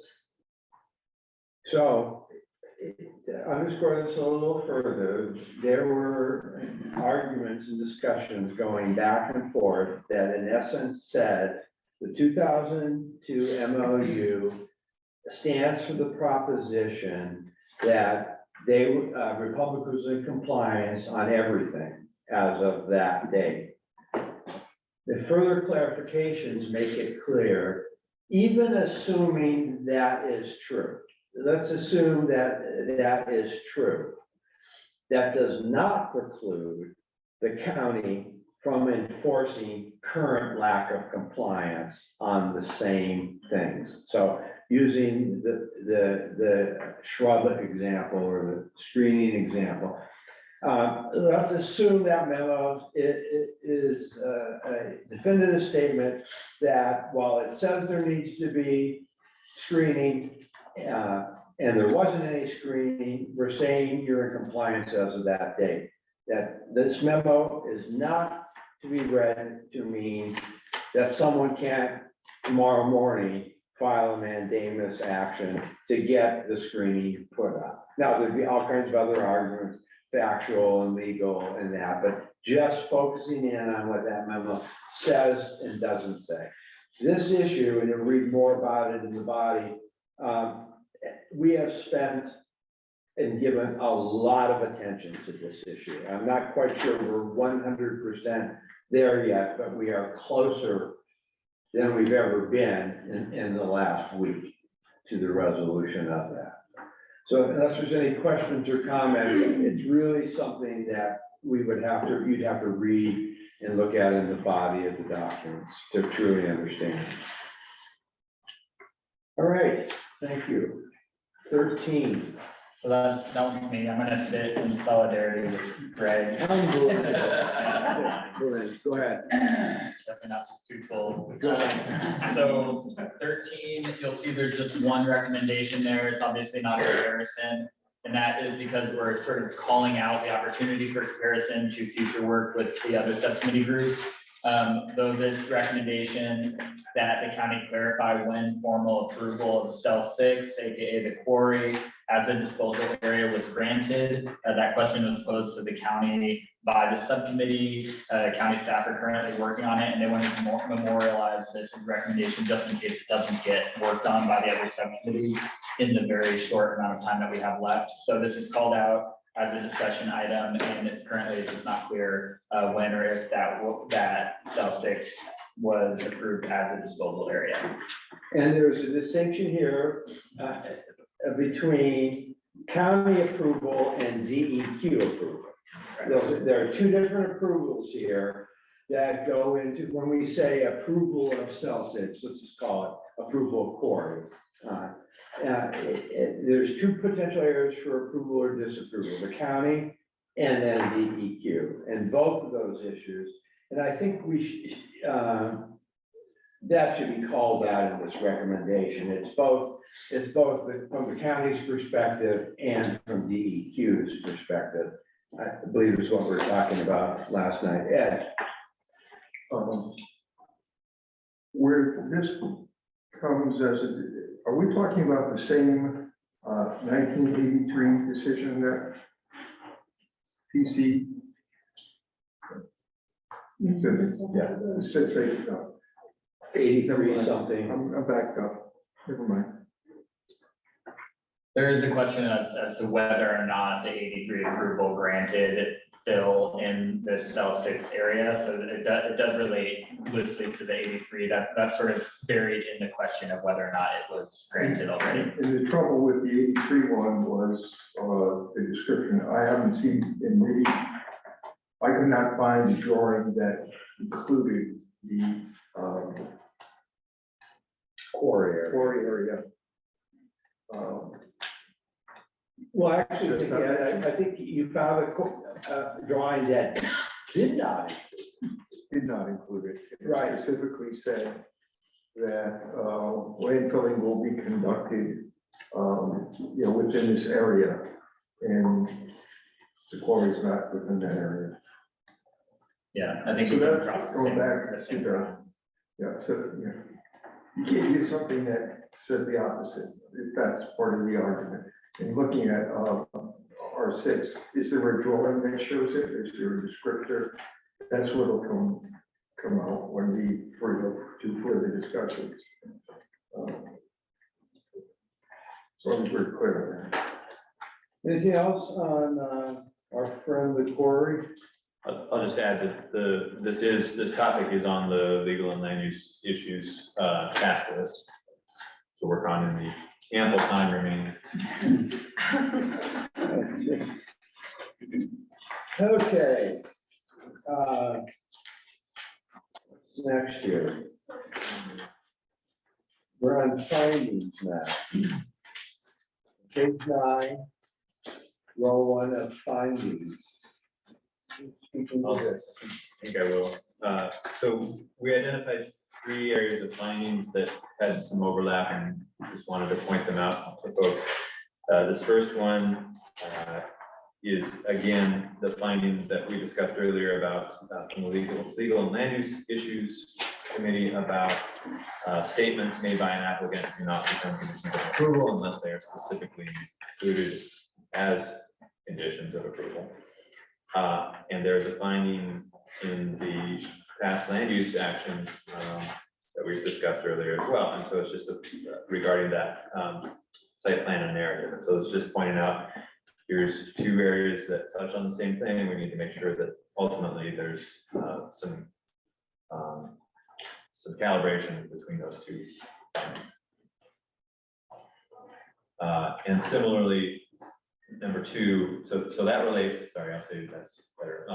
That first row 1 relates to row 11 in our recommendations section of this spreadsheet. Row 2 in the findings relates to row 12 in the recommendations. So it's just pointing out that not only at the recommendations level do we need to make sure things align, but also at the findings level.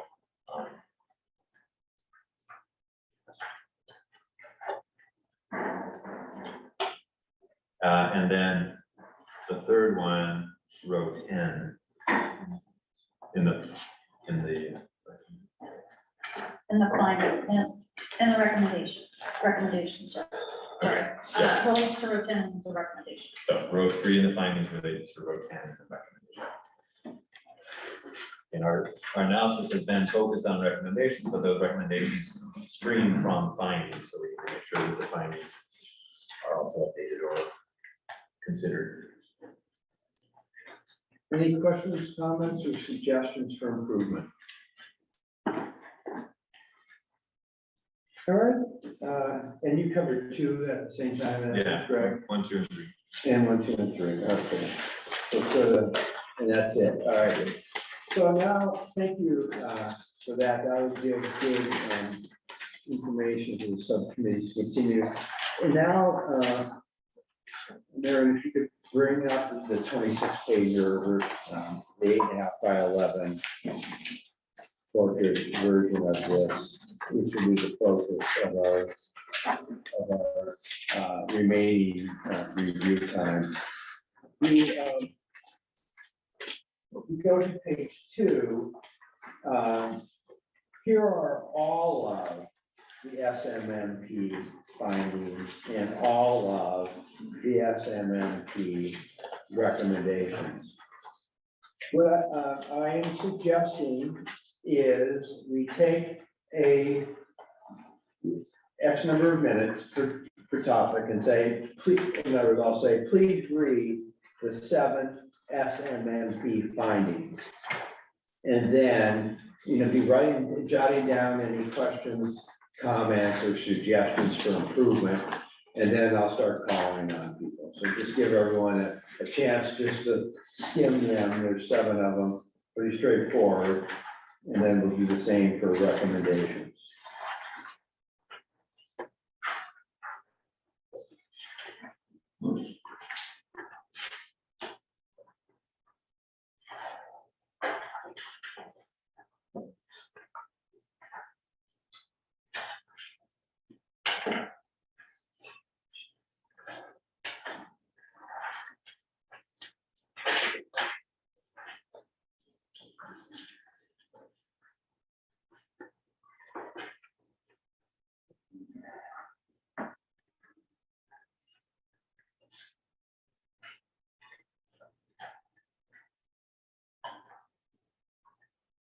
And maybe just put your cards up when you're finished reading, and then I'll know when to engage in the conversation.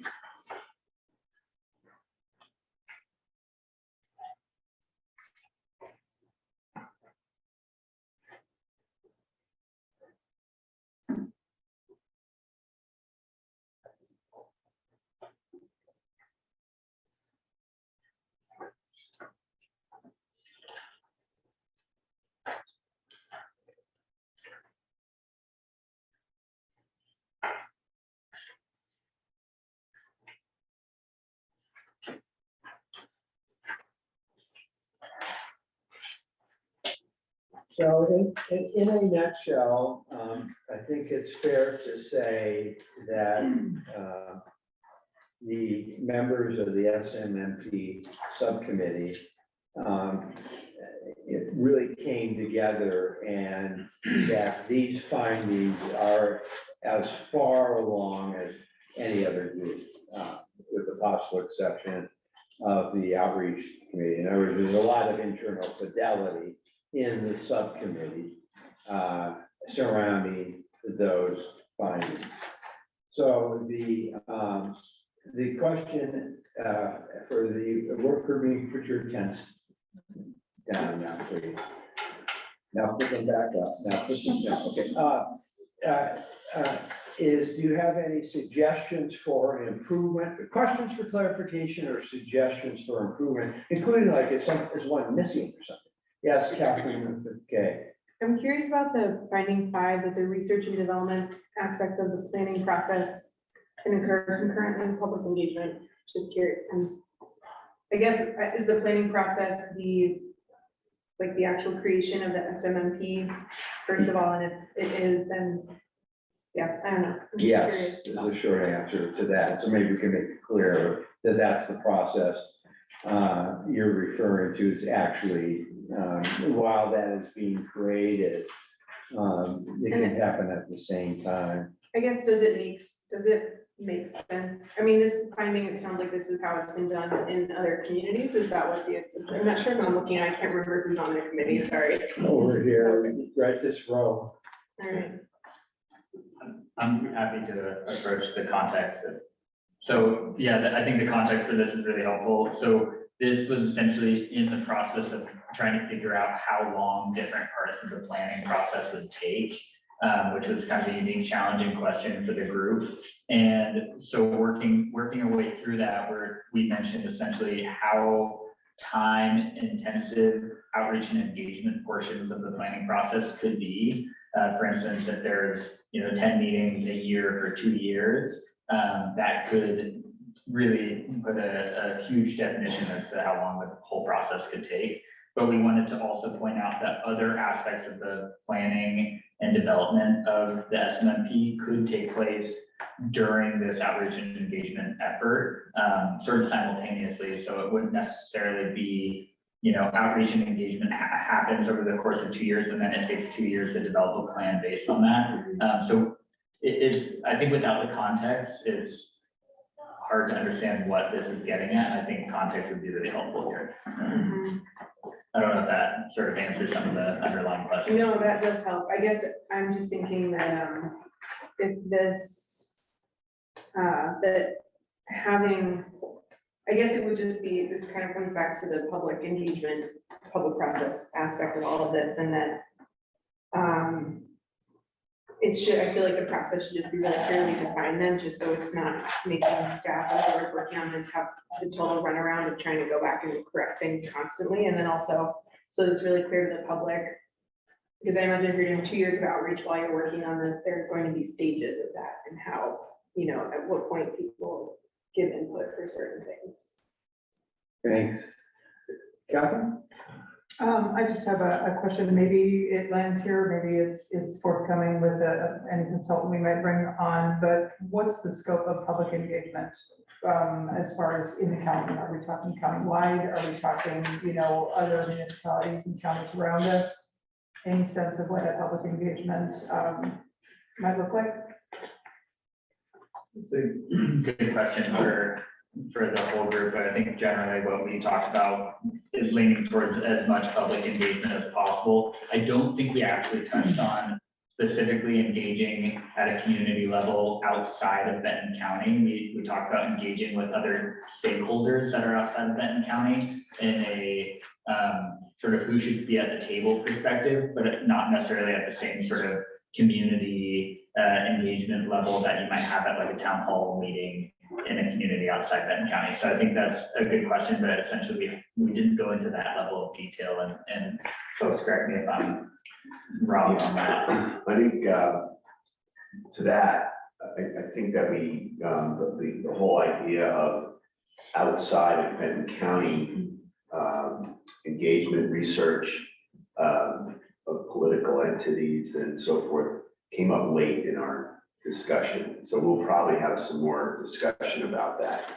But I think in general, my sense is that what the RFP calls for is for the consultant to help define that.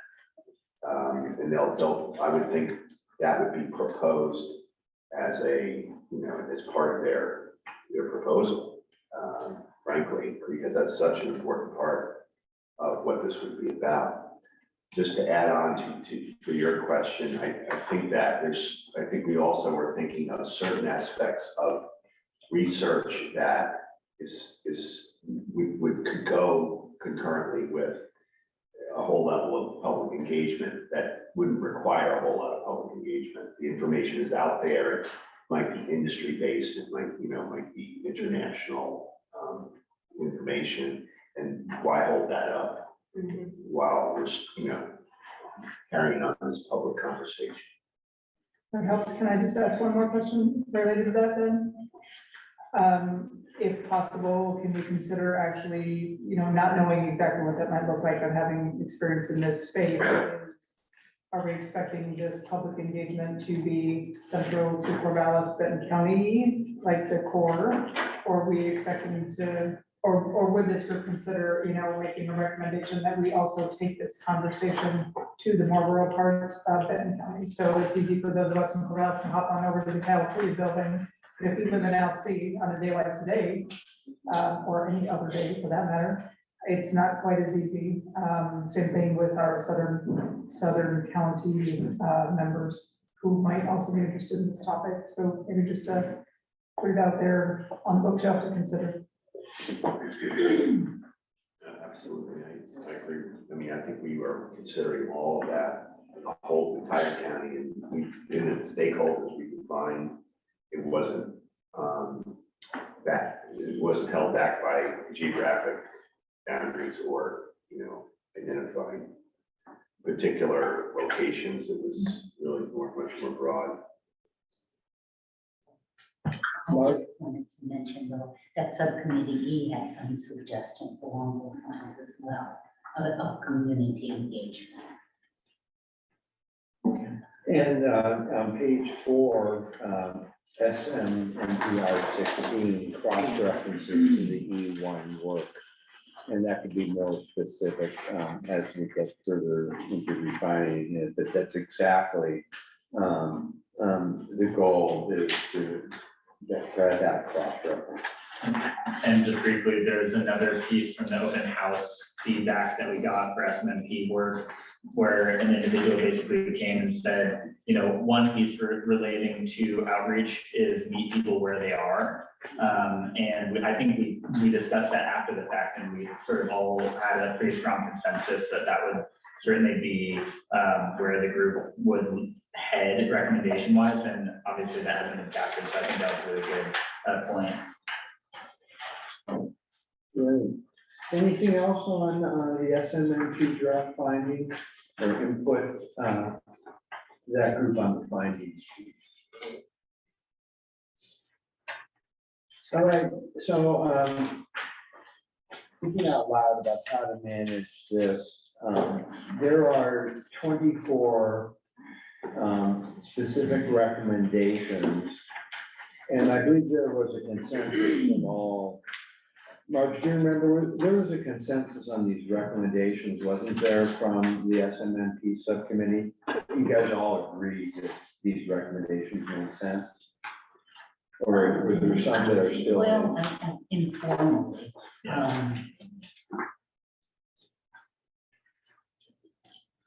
John, what is your memory of where you all left off on these 24 SMMP recommendations? Where we left off. In other words, do you consider yourself complete on them? Or you want to? I think we're very close to the finish. Yeah. Okay. Unless we're missing something. Okay. And that we're welcoming. So I guess the homework for me in the moment is take a few minutes and read them. And I'm going to suggest for this round, look for things that are missing. And that you think that they need to add to that, and then we'll have more time at our last meeting and in between now and the last meeting to look at them in more detail.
All right.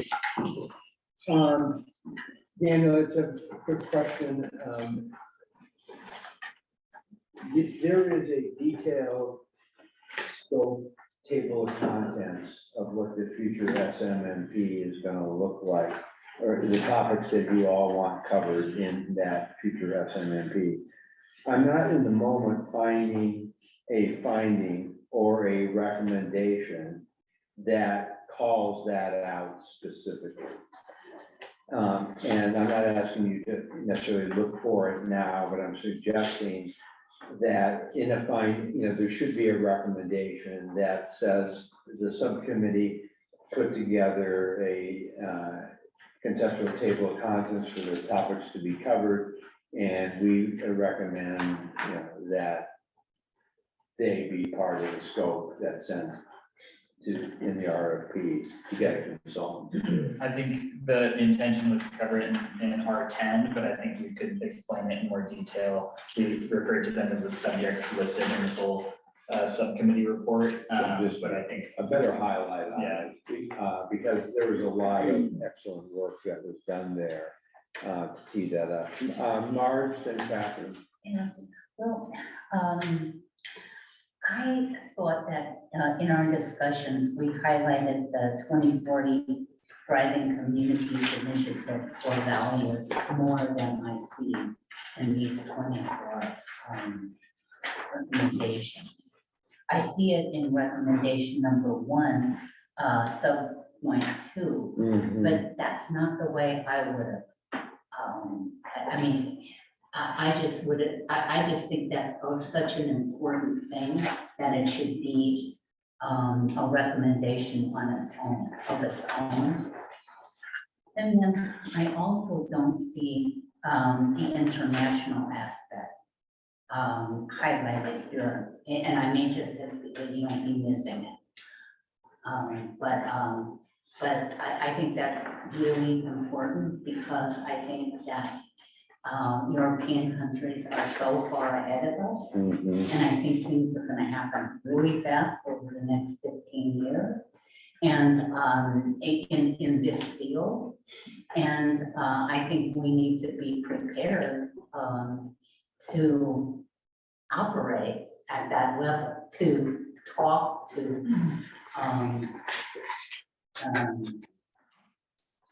And I think that our community supports that. I think the Benton County community supports that kind of forward thinking for the United States. It's not forward thinking for other countries. Right. It is for us. I think it's covered in R6, but again, I think, you know, we can easily highlight that more. Yeah, I think it should be highlighted. I wouldn't, put the emphasis on another syllable there. I just think that's a really crucial issue. And the other thing that we talked about was to really consider the unique aspects of our county. Our county has a university, our county has lumber, forests, rivers, you know, they're just unique aspects to our county. And the consultant should be able to internalize those and design a plan, help us design a plan that takes advantage of the assets that we have here. Right. And just a small point here on SMMP R4. It says an aspirational goal could include how materials in Benton County can fit into a circular economy framework. Again, that's something that over the next 15 years, I think it's going to be a real common way that people talk about managing waste, that are managing their lives. And the idea of a circular economy, the idea that the producer and the manufacturer have to be held responsible for the entire life cycle of their products. And so to me, I wouldn't say that as aspirational. I would say that's the goal for us. And on that last point, when last night when I was trying to create more active voice out of some of this, this is an example of this agreeing with the point that it's actually a goal, not one that we're in. Right. Yeah. And so, unfortunately, this program didn't catch that one, but that's a good example of we can look for better, more forceful. Catherine. Yeah, I want to, I'm looking at SMMP R20 that talks about the inclusion of a technical advisory committee, which vets technical information from a consultant and gets to a place of consensus. And it goes on to say, and a community advisory committee, which provides a review of the technical experts' areas of disagreements. And it talks then about including some of the members of the SMMP subcommittee in that citizen advisory committee. I'd really like to see our community have the opportunity to be more engaged. And I know that that will fall under the scope of what the consultant kind of has as, you know, an ideal format for this process. In my experience, a lot of times the technical advisory committee, there's just a limit to how many folks you can have at the table. And it becomes then very acute, even though that may be a broad cross section. Oftentimes that community voice or community continued involvement beyond just a review process, which is how it's laid out here, is kind of lost or can be lost in that space. So is there a way to broaden the scope of community, either through an advisory committee or just public interaction with this group? So it isn't just narrowed into that technical advisory committee group as well. I suspect this is going to be a topic that's going to have a great deal of interest in Benton County that would allow us to bring other perspectives to the table in the process. Thank you for that. Catherine.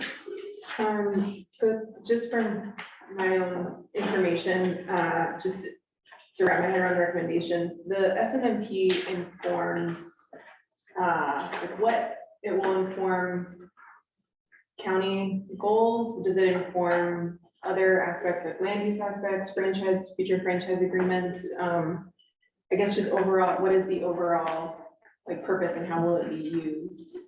Because I think depending on the answer to that, there are definitely some stronger recommendations that could be made or things that maybe don't need to be in there. Well, the SMMP has been a desire of the county and the community for quite some time now. And that is being teed up here for implementation after this work group is done. There is a petition in the community going around that if you sign it, you're in essence saying that the SMMP should be done before action is taken on the next expansion CUP. So there's a relationship there. And then as to the hauling franchise agreement, it's up for reopening. And it's a function of what your employer, the city of Corvallis, agrees to with Republic and work coming out of this particular BCTT. It can go into and be related to those subjects. So there's a lot of crossover. Yeah. Issues. So, but I think it would be great to hear where things you could be stronger from your perspective. Well, I guess my question, to be more specific, is like, for example, if we get into, I agree that I think there should be an aspect that looks at technology and the future of waste management. But then where does it go? So we just have, I mean, like, where does it go from there? So we have this discussion about, look at all this amazing technology, look what they're doing in Europe, look at these incredible things, and then what? There's no requirement that that's adopted. I don't want to waste everyone's time and then it truly is just aspirational and it's not, and it doesn't go anywhere. So I'm just concerned about, that's why I'm curious about like, what does this inform and how much of this is actually going to be binding, or I wouldn't want it to just be an aspirational document. So I'll take John and then Marge. I like the question. I don't know the answer. It's something I think our subcommittee should take up. And, I think this work group is in the mode of making recommendations to the board of commissioners. So we could add to our document, recommendations of how this should be used. How should this be, to make sure it does not just land on a shelf and it's a nice reference guide that somebody, may use, but to actually point to some strategic ways of using it. Marge. Well, we did talk about it, actually pretty extensively. And, I don't want to put you on the spot there, but you had some pretty darn good ideas about how to fold, you went in Brent, I believe as well, but you in particular, and how to hold a consultant to coming up with a plan and then how that plan would in fact work in our community. But you could say it better, so please. Yeah, and I think just by historical speaking of these plans is the engagement that you're already seeing here, the involvement already up front, and what that document comes to, and what typically comes out of is recommendations from your consultant or contractor, right? That's going to come forward to the board for basically an adoption of that, which then drives staff to move those recommendations forward. And I think that's the engagement we're looking for. But I initially what you said, I think this should be one of our points is what is the plan for implementation? Yeah. There's Yeah, a maybe nice that's a better frame. way of putting it. Now, how do we get from here to there? Yeah, I think that's essential. Yeah. Daniel, and then we need to. Yeah, I just wanted to clarify, I think, generally these plans include implementation plans. So like when the county would adopt the sustainable materials management plan, it would also be adopting an implementation process. And to Brian's point, this is gonna be a really critical tool for staff to use in everyday decision-making. Every time it goes to the Board of Commissioners and asks for, what approach should be taken, we'll have a document to point to and say, this is sort of the recommendation that we already got into way back when. So having that as a tool for future decision-making, and I think it can span a lot of different types of decision-making as it relates to the content of the plan. So the content of this plan, I don't think anybody held back in terms of what they're hoping this plan covers. So it really could be extremely extensive in terms of the types of decision-making it touches, but in general, it would and should include an implementation process. Oh, okay, my view on that would be that it's more than an implementation. It's a statement of how do we get from where we are to where we're going? What is that map? What are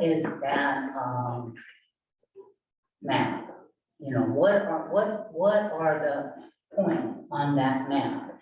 And what does it take to get from point to point? Right. And because you say implementation and that's kind of like, yeah, that we have to say it, we'll implement it. But we It's need what to describe. It's what's the specific work plan to get it to Yes, completion. yes. All right, thank you.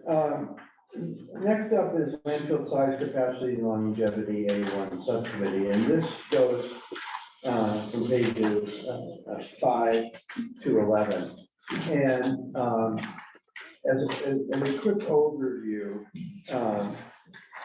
this particular section involves numbers and equations and other kinds of things and spreadsheets, Excel, it uses Excel, and so, and charts and what have you. And I believe that it is not quite there yet. For your careful review, it will be by the end of next week in all probability. Let me just give you some highlights. Again, going back to the assessment, as the assessment report, you can see how they're coming together. I noted this incredible disagreement in the community when they were asked, what asked people, when's the landfill going to close? And I would get these dramatically different dates and senses of who said what and why, and it was a point of conflict. And I'm not saying that this subcommittee is going to resolve that. I am suggesting that they really, really dug in and created key findings about the remaining estimated life based upon what has happened in the past and how Republic does its projections. And they laid that out for the remaining life on page 6, the landfill size, the capacity issues, the intake tonnage issues, they go on, and specific locations and the footprint size and structure. And they really dug into all of those particular documents. The piece that is not here, we are going to talk about it. What date do we meet for this group? We have one. But it's usually a Wednesday, a Tuesday. It's been every day. Yeah, well, that actually, that is actually true. I think this subcommittee and its subparts met for about 6 hours yesterday in different segments of time. But I want to call your attention to page 5. Finding F3, just take a minute and and read that finding, and then we'll talk a little bit about it. Yeah, outlines the next step.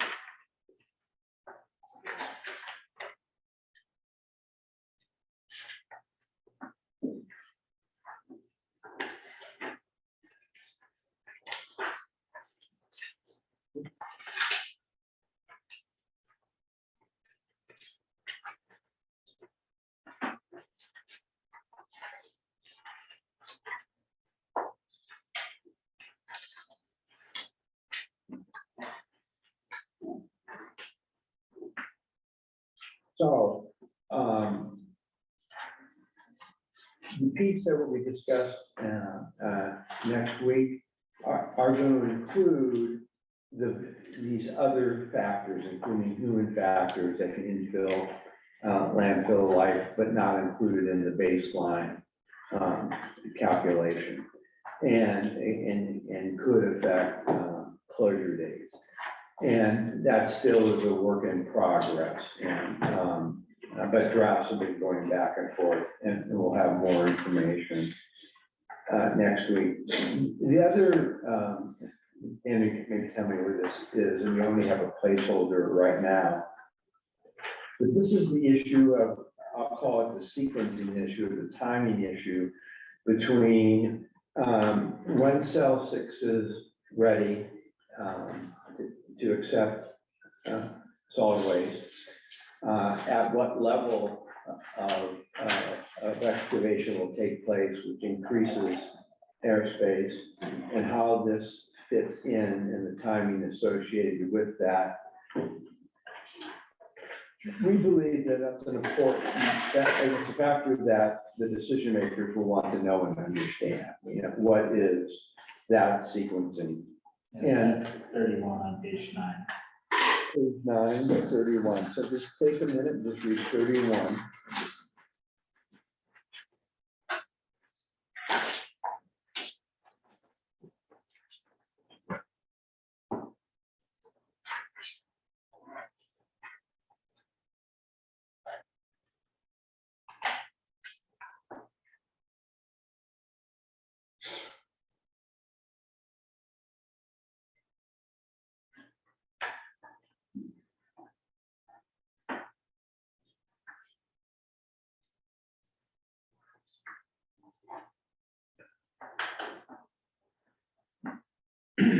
So, Daniel, anything you want to add to that overview? And I will have one question when it comes to capacity that I want to ask Republic about, but anything more about where we are in timing wise? And Ginger, you were Republic's representative, our Republic's representative on that, along with 2 other folks. So any comments you want to make on that quarry, and when we might expect more information and how this lines up after Russ?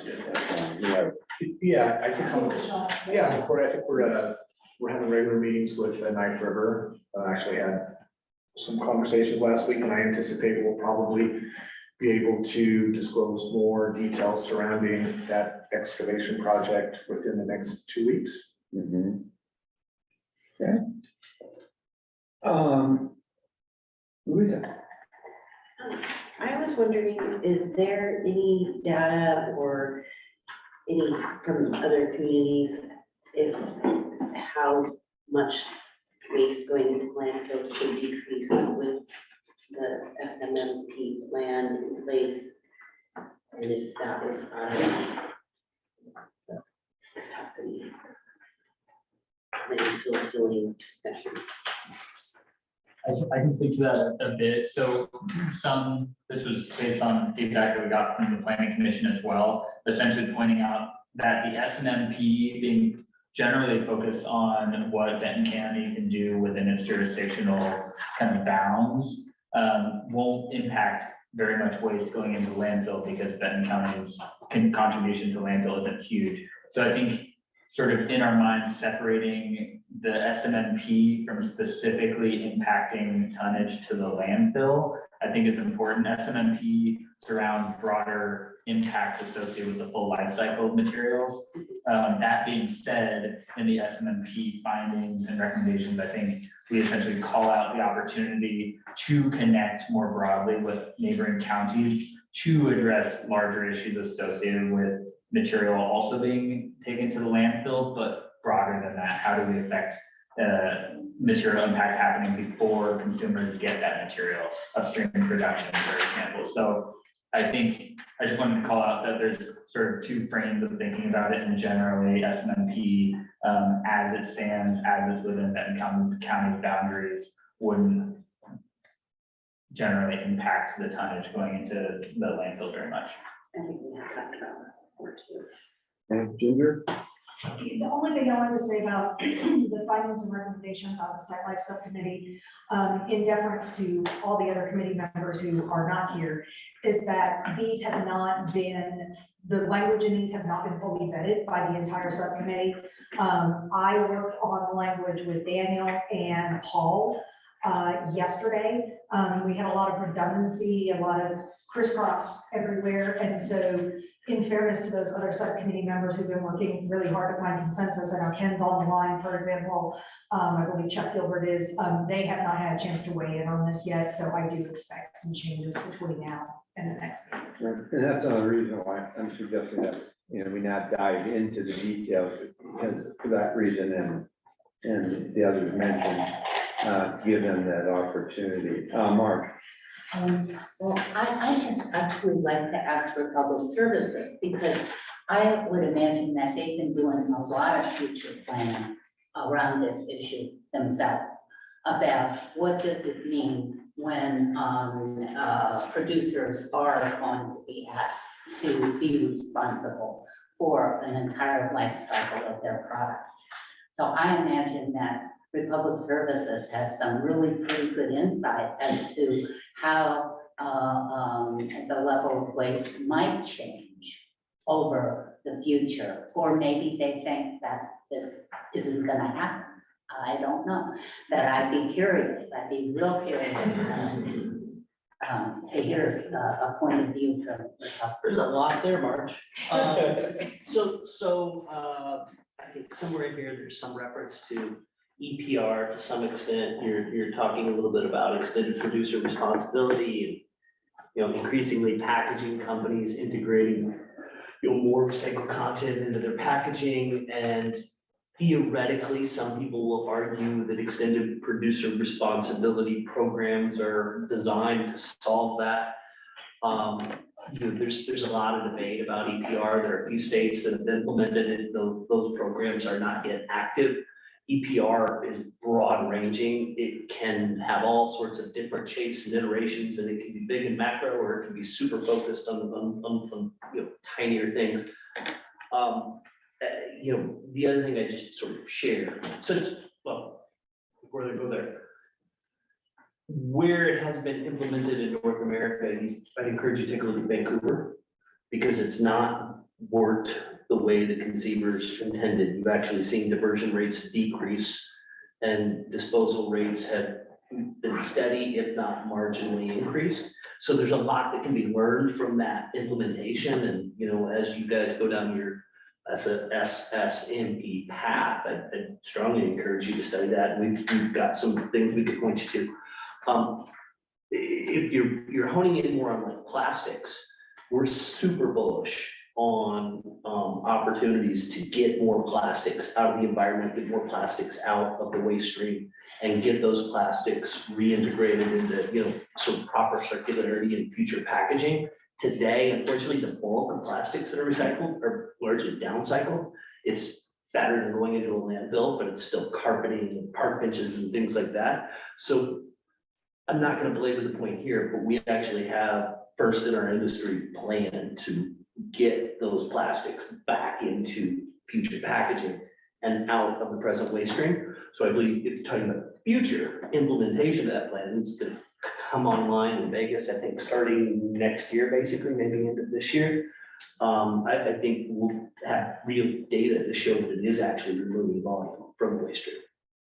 But of course, you're looking forward into the future where some of these, some of this legislation will really take hold, possibly across the board. I mean, do you think about, oh gee, maybe landfills aren't such a good business opportunity? And you have the right to an attorney, right? If you can't afford one, we'll provide one for you.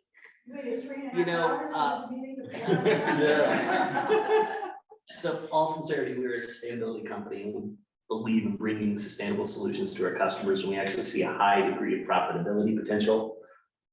For our investors, they believe in it. They're investing more in, our company because of this, strategy. I think in all reality, nobody anywhere on this planet is remotely close to zero waste. I think there's a lot of good aspiration. I think there are some good ideas. You can see some micro programs that are beginning to have some impact. But I think it's very risky for any. I disagree with you. It's a facet of what we do, but it's a facet, and there's so much more to what we do. We're going to be the first in our industry to bring a fully electrified fleet to the country. That's the 5th largest vocational fleet in the country. That's happening now. We've got 43 different renewable energy projects at landfills that we're bringing online. So we're taking that gas and we're putting it back into sectors for good use. There's a ton of sustainability initiatives that are profitable today. We believe will be increasingly more profitable in the future. But I just caution anybody that thinks that we're anywhere on this planet remotely close to zero waste. As a society, we're not. Go look at EPA data if you don't want to listen to me. You'll see that as Americans, we're throwing more away today and recycling less today than we did a couple of years ago. We're in that respect trending in the wrong direction. All right. Just to clarify, you mentioned Vancouver, are you talking Canada, or are you talking? Canada, yes, yeah. Thank you. Sure. All right, so since I have your undivided attention here now, with co-counsel Pop, Russ, go to page 8 and read F21 and F22. F21. You said page 8, Sam? Page 8, and it would be finding 21 and finding 22.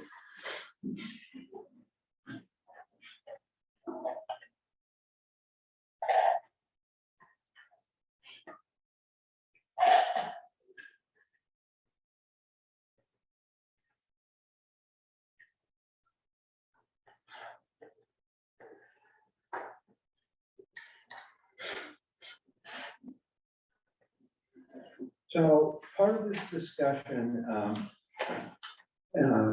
is, in part, I cannot do it justice in the time we have allocated in this evening, but F22, the 2020 landfill franchise agreement includes a provision that tonnage cap would be eliminated upon a successful application to expand the landfill into the expansion parcel. And folks have brought up a fact sheet that is on the website. It says, Copper Butte landfill is opening to resetting the annual tonnage cap, and Copper Butte landfill will continue to comply with the annual tonnage cap. And so can you tell us a little bit more, or where are you folks on that now, and how does that play out?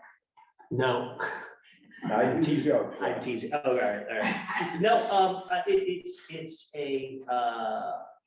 a fair question. I'd say it's one that we're still deliberating, internally.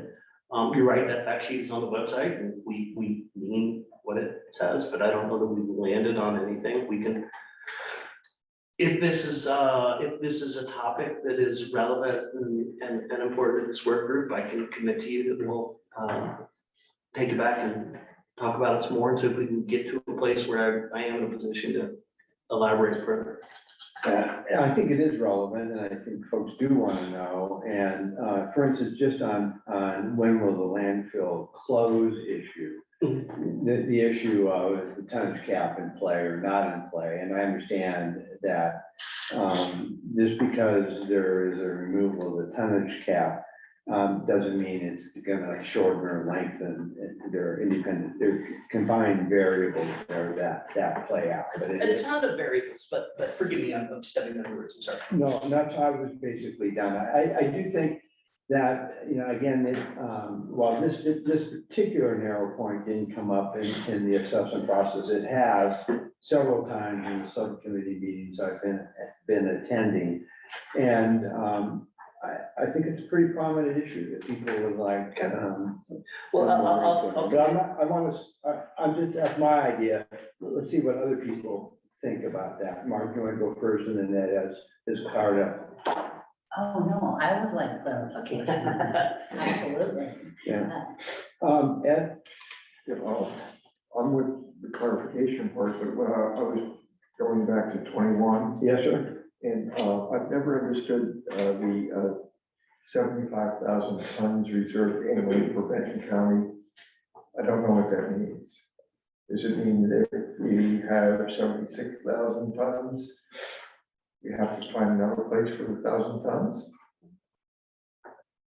I will get back to you on that. I believe I know the answer, but I don't want to misspeak. Fair enough. All right, anything else on plant size, capacity, longevity? Because it's still a work in progress. Catherine at C and then Sean.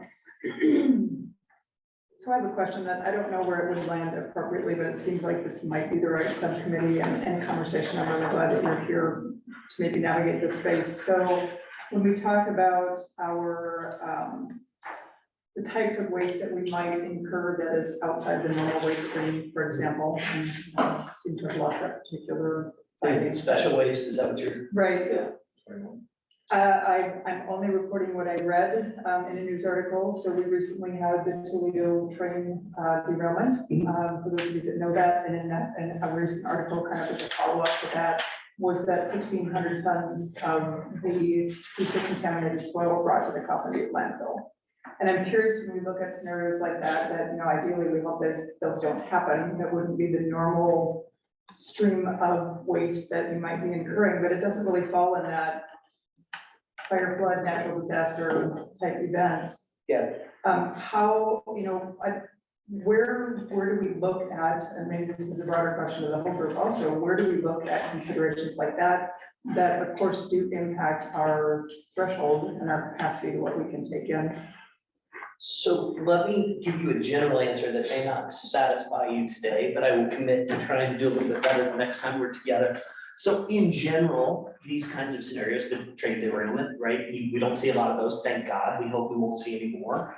But in general, when those occur, it's not uncommon, and I am not suggesting this is exactly what occurred here. I think we'll get to it a little bit more. Typically, the state regulator will be one that will reach out to a site and say, we are working with whomever's involved in the cleanup. It could be state authorities, it could be local authorities, sometimes it's federal authorities. And oftentimes those regulators are making determinations about what's the quickest, safest, smartest, best way to dispose of something. And they then often will reach out to a site and say, I've got X. It qualifies with, however you're permitted to operate. Will you accept it? Oftentimes it's something that someone asks of us. I'm not in a position to say definitively that's what occurred here, because I'm just simply not up to speed on it, but I'll run it to the ground, gives you a better answer. That's great, and that's really helpful. And so I realized that in that space of reading that, I would have never thought of that contextually in all of the work that we've done. I don't know that we've ever talked about how we acknowledge hazardous materials in Coffin Butte and how we carry that to the broader public with some answers, right? So that we don't have those questions just kind of occur because a newspaper article popped off what I just reported, in the group. For what it's worth, our people are also then expected, if in doubt, to communicate with the state regulator. For example, if it's not something the regulator's bringing to us, let's just say it's someone locally or whatever, our people are expected to communicate with the state regulator. This is what's being asked of us. What's your interpretation? So that it's not a unilateral decision. But yes, these kinds of things, like today, unfortunately, do occur from time to time. We don't want train derailments, but the people who live in the immediate vicinity of that train derailment want whatever was spilled cleaned up as quickly as possible. They want it to go somewhere safe. I just would like to believe everyone would want it to go in as lined and as secure of a facility as could be conceived of. Agreed. So is there a way that, somewhere in this body of work that we can make a recommendation just to preemptively address the work that you do in mitigating hazardous material? Yeah, absolutely. We'd be happy to expand on that. I think Brian is on this one. Yeah, right. And I just want to touch base real quick on what Catherine said, you hazardous waste. I want to make sure you clarified that you're not accepting hazardous waste. That's why I pointed to you, because I knew you said that. Yeah, no, it's always good to have other experts in the conversation, but yes, we do as a company, as an organization, very much handle hazardous materials at other locations, not at Coffin View. What's admitted at Coffin View is what's within a permit. Yeah, and for those products too, just so you know, Catherine, it goes through a very rigorous testing protocol. And it's, sent out to lab and we look at all the particulates associated with that. And then it's accepted through A. So that's referred to as profiling, and then there's a manifest profiling, and then there's a manifest that shows up with the waste that our people are also expected to cross-reference with the profiling records. Think of it as like an added redundancy. And to Brian's point, clarifying hazardous and Yeah. contaminated, right? Yeah. That again illustrates the point of how do we preemptively answer those environmental questions that might occur, down the road, and if we can capture that in this body of work as well. I know I would appreciate that, then I don't have to answer those questions. We can just point back and say, here it is, right? And Republic's already addressed that to our community at a broader scale. Yeah, because the profiling is bounced against a permit, our environmental engineers are involved, and we make sure, again, that, we're adhering to all the DEQ and everything else out there that we need to, in terms of accepting waste to the gated landfill. Great, thank you. Brian's response. And yeah, just an example, MSW doesn't go through that special profile, but street sweepings, I have an agreement with them. I have to do a testing and requirements of that. The ash that comes from the incinerator also goes through extensive monitoring. Also. So we meet those requirements and make sure it meets DEQ regulations. Ed, I want to kind of draw a distinction here between hazardous materials and hazardous constituents, because people come, it's confusing. My understanding of the permits are, you don't accept hazardous waste. At Coffin View. But I'm unclear where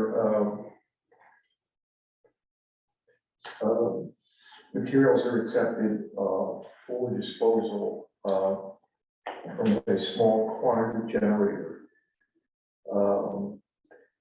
The example's been brought up in the, by a person in the public that he's seen fluorescent tubes in a school dumpster. And it goes to Coffin View and they don't do anything. And I think the distinction is that's a small quantity generator, so you can accept materials from a small quantity generator in your existing permit. Generally speaking, yes. Yeah, can I weigh in here, please? Yes. So I oversee both our hazardous waste inspectors as well as our solid waste and materials management inspectors. So I think, Ed, what you're referring to would be called household hazardous waste or very small quantity generated waste, which are considered by EPA to be allowed to go to a subtitle D landfill. However, the term you used, a small quantity generator, as well as a large quantity generator, both of those types of generators have regulated hazardous waste, which is not allowed to go to a subtitle D landfill. So the idea that EPA agreed on is that very small quantity generated waste, which used to be called conditionally exempt generated waste, is coming from very small businesses in very small quantities. And if the landfill has the liners required of a subtitle D landfill, that is safe to send that type of waste to a subtitle D landfill, which Coffin Butte is. Thank you. I also wanted to speak to the question about hazardous substances versus hazardous waste. Coffin Butte is not authorized to receive hazardous waste from any regulated generator. Hazardous substances, if Coffin Butte were to accept waste that have hazardous substances in them, Coffin Butte has a special waste management plan that identifies how they'll screen for and accept and place waste that contain hazardous substances. Thank you. Let's get Marge, then we need to move on to the next thing. Real quick question. How do you get hazardous out of the hospital waste that goes into Covanta ash that gets spread on the landfill? So there are medical waste providers that specifically service, healthcare systems. And they've got different disposal techniques and capabilities that they use, to manage that. Now, Covanta, I'm presuming you're referring to an incinerator when you're talking about Covanta. Yeah. I'm referring to different entities that manage medical waste. No, I'm talking specifically about the incinerator and what Senate Bill 488 is addressing. I forgive me, Marge, I track a lot of legislation across the country. I don't have 488 memory, so I'll look at it. It's the fact that Covanta, that there is a loophole in Oregon law that allows Covanta to accept more hazardous waste than a more highly regulated processor could, because of this loophole, which is going to be hopefully be closed by Senate Bill 488. But that's probably something that Audrey could talk about. All right. So let me just try to get the cue and then we'll move on to the next topic. So Sean? It's much more mundane than hazardous waste, but it has to do with these actual things. I have my crosswalk hat on. Recommendation, you were looking at getting rid of the whole, moving on to the whole topic. We didn't get to recommendations. Yeah, go for it. Recommendation 1 on page 11, talking about the SMMP, developing scenarios and projections. We haven't really been talking about that. And it's actually a recommendation from Helen, can't know which number, but somewhere explicitly it says, yeah, there's going to be issues or effects, but that's not what the SMMP is really focusing on. And so, putting my crosswalk hat on, I don't think that they're necessarily in conflict, but I think this is kind of insinuates that the SMMP is going to be doing these projections. And help me, I don't remember us talking about any of that at all. I'm not saying it shouldn't be done. I just didn't want to have the SMMP be everything under the sun in its right place. So I just wanted to, again, have my crosswalk hat on, just making sure that those are compatible.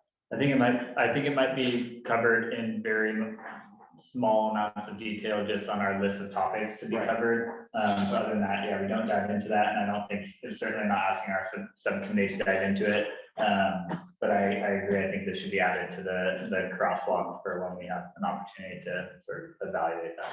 Because I think the intent is there. I've really enjoyed our conversations at MFP to really be looking at materials and not the landfill itself or that kind of stuff. So just didn't want to put too much into that one bucket. Thank you. All right, so Sam, just so I've got my homework correct, I'm gonna try to bring a little more clarity to the tonnage cap question. I'm gonna take a look at special waste and then see if I can get a little bit more color around what transpired with the train derailment. What am I missing? Cord. You're missing the cord. And the core. Oh, yeah, thank you. So I got 4. All right. All right. So on the legal issues and land use review, just be able to sort of highlight what's there and where it is, and commend this to your reading, recognizing that it's also going to be updated and between now and the next time you see it. In the assessment, there were folks that talked about wanting more clarity surrounding what the various major permitting criteria included.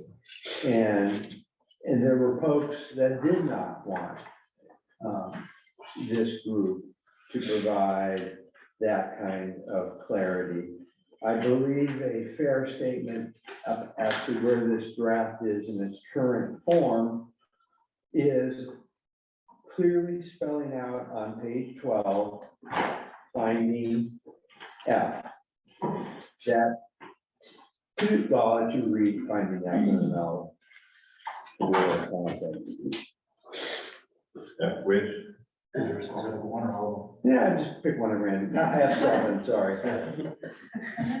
F7.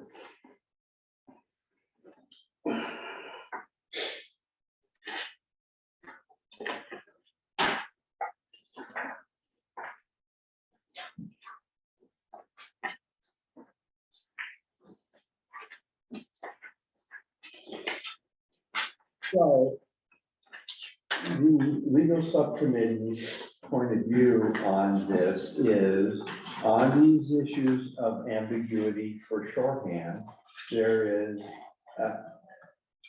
the court systems are highly deferential to what the planning commission and actually it's the board of commissioners, not the planning commission, what the board of commissioners actually do by way of interpretation of these terms. The terms that were discussed that seem to come up, are listed in the document there. They include things like character of the area and Undue burden. and then what's the third one? Seriously interfere. Seriously interfere. So the concern that this subcommittee would make a recommendation to have the code be modified is not there in this document. The closest the legal subcommittee does is describe how those three terms have been used in the past. The fact that they've been used that way in the past doesn't mean that is a limitation. The board still has a great amount of flexibility in defining those terms based upon the facts that are presented in the application process. So this goes into some details surrounding that through your review.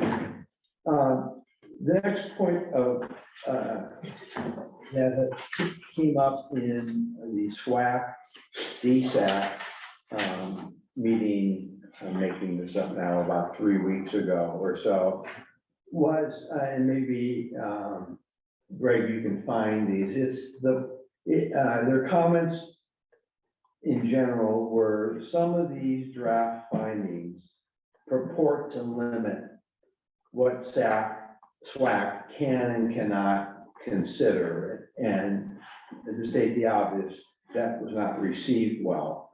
And so I want to call the work group's focus on the findings or recommendations that speak to that, so they can consider. So F13. Let me read that first.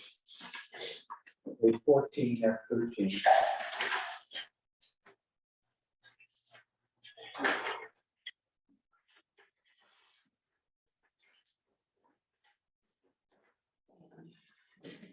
Mind saying again what you said that Rock said?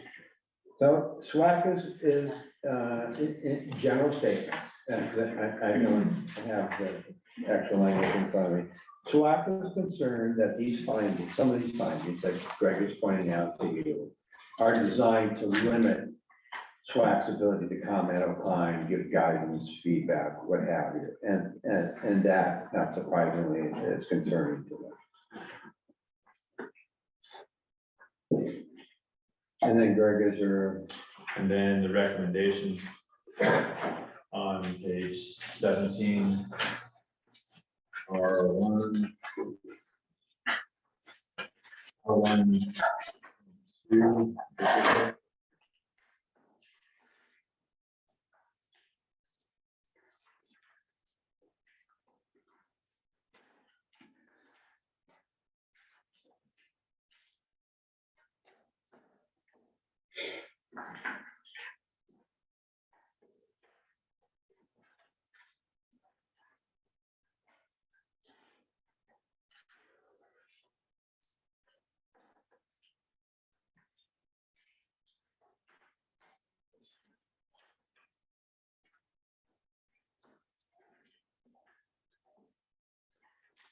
and Greg, in the feedback from SWAC and the Planning Commission, you put together a crosswalk between their concerns and these findings. Are the ones that we're talking about now on the list of things to discuss next week? Yes.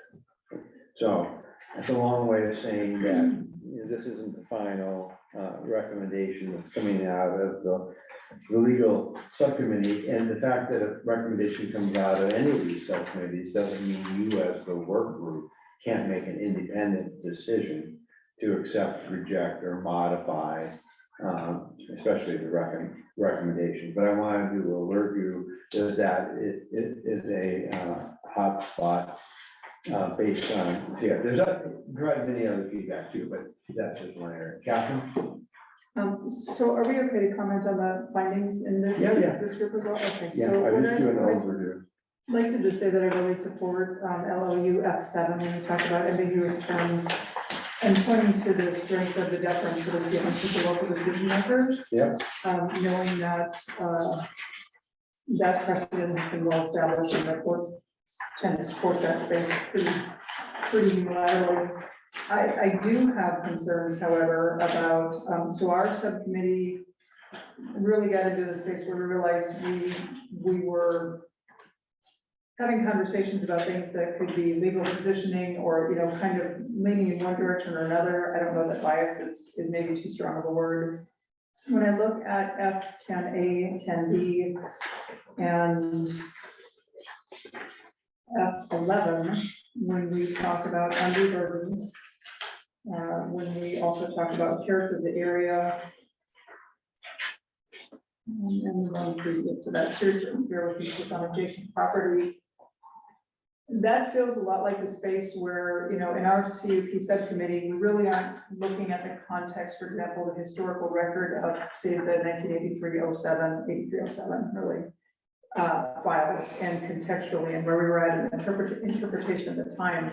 This right here is, so we use the word SAM historically in the context of 10A, 10B, and 11. How are we to, in this document, put forward a presumption or a predetermined idea? Like, who's making this interpretation? Because really, these interpretations of seriously interfering with, undue burden, the character of the area, those feel like spaces that should be determined at the time of a public hearing process and not in a document like this that it just feels out of character for some of the work that we did and where we didn't bring these types of things in the narrative of the time of the land use record, for example. Here feels like a space where we really are pre-concluding, and especially knowing that we're going to likely experience an application. I mean, that's just a logical assumption here. How could we possibly define the character of the area before public testimony, before the actual public hearing process? Or how do we really define interference of adjacent property, which is highly ambiguous? It would depend on the individuals, and there are numbers of them, not just directly adjacent, you know, but even a little bit outside of that first circle. So I'm a little, I guess I'm not in support of 10A, 10B, and 11 to the extent that it feels like we're doing that position space. That's just my concern. That's how I'm reading it and how I feel about it, and reading the work that we did on our subcommittee with similar type of conversations. So just a couple of quick responses and ask Jenny to comment on. I received mixed messages from different people on how much specificity, if any, people wanted to have surrounding defining these terms. I think the bottom line conclusion here, and this will, I think Jenny, I'm gonna really nail me if I get this wrong, is one, there is no debate whatsoever in the legal subcommittee that the definitions of character of the area and so on are defined in a vacuum. They are always going to be fact specific based on the evidence that's presented to you. Point two, for which there is no ambiguity or debate. You have broad discretion to define those terms in those facts when you are in the process. Point three here is, I believe this is the legal subcommittee's attempt to answer those who wanted some idea of historically how have these terms been used in Benton County. Point four is the fact that they've been historically used in Benton County these ways is simply one fact that you can accept or reject and make your own judgment on. So the intent, and if the intent is not popping off the page, then the legal subcommittee should be encouraged to go back and make it clearer. The intent is to say, this is what's happened in the past, but you always have the ability to interpret with great deference based on the facts. Here's just a historical bit of information of what has happened in the past. It is not binding on you in the future. So I get the fear. I don't believe that's the intent. So if the intent is not coming across and it's still creating the fear, then we need to make it fine tuned. Ask Jenny to translate that. Take it one step further, but the legal subcommittee, I think, was hesitant to even go this far, because the decision maker does have that deference, but there was expression, what are the parameters? What are the factors that have been considered? What are things that have been considered in the past? And that's what this is attempting to do. Not to say you're limited in any way, Yeah, thanks. as long as it's a plausible interpretation. So you're not limited to these factors, but there was a question, what are the kinds of things that have been considered? So can I just comment then? Yeah. Of course, just clarify, it's not, I don't think you meant it in any negative way, but it's not a fear, it's just a consideration. When I look at this particular, if it's an intent to express, or address certain concerns, I can hear that. At the same token, in the CUP subcommittee, we literally, in 1983, there's 7 versions of that decision made. It's a huge file, it's a huge set of files. If we were to look at the historical context of, I'll take some phrasing here, has generally been interpreted in Benton County land use decisions, ... that's in F10A, for example. If we were to bring the context of the 1983 land use process, and in particular, that site plan and narrative, we could also lead into a space that again feels kind of legally positioning, as in historically, this is what Benton County put in one of its most pivotal land use documents, and yet we didn't necessarily follow through with compliance. We have an MOU now that is being leaded to, as it just wiped out any of those requirements of that document, or it wasn't right, in the language is a specific condition of approval by wordage. I would argue that if we're going to put this type of material in the land use findings, then we should also be putting the similarly important 1983 findings that were generally interpreted by Benton County at that time and may have influence in this time. So I feel like one way or the other, we could go, we could go this way, but I think we should then allow, so this seems like it's a little bit outside of what the charge would be. So too would be bringing forward 1983, generally interpretation by Benton County, et cetera, by our group. But if we are going to be providing historical generalizations that provide context in this location, then I would like to see that opportunity being given, especially to the 1983 documents. I don't think there's any problem with that. To put in whatever historical context goes forward for the 1983 document. I think And that- again, not meaning it to at all be confrontational, but just No, I trying to don't think that. understand, which lane are we gonna run in with how we present this document at the end. And then the other thing I will say on 10B here, this was an actual specific planning commission request. So the answer to 10B about define the area, that came up in one of the two, I don't remember, Greg, of the planning commission meetings. This was a specific question that in the meeting minutes that the subcommittee then decided to answer. So it wasn't just thrown in there per se, it was being responsive to the planning commission, at least one of the commissioners. I don't recall in the moment which one, I'm not sure it matters, but that was that request. Yeah, good. Just that, Please. it's real important to recognize these are couched as findings, not as recommendations. This is past information based on the past. It was part of the charge for the committee. Again, this committee is tasked with wearing two different hats. One is legal, strictly legal, and one is land use process. What has been done in land use process in the past? How can we facilitate an effective land use process in the future? So The reading part of it is, it doesn't say historical anywhere in this, it just reads that this is the use criteria for landfill expansion. We can make that clear. Somewhere it says in the past, these terms have been But defined.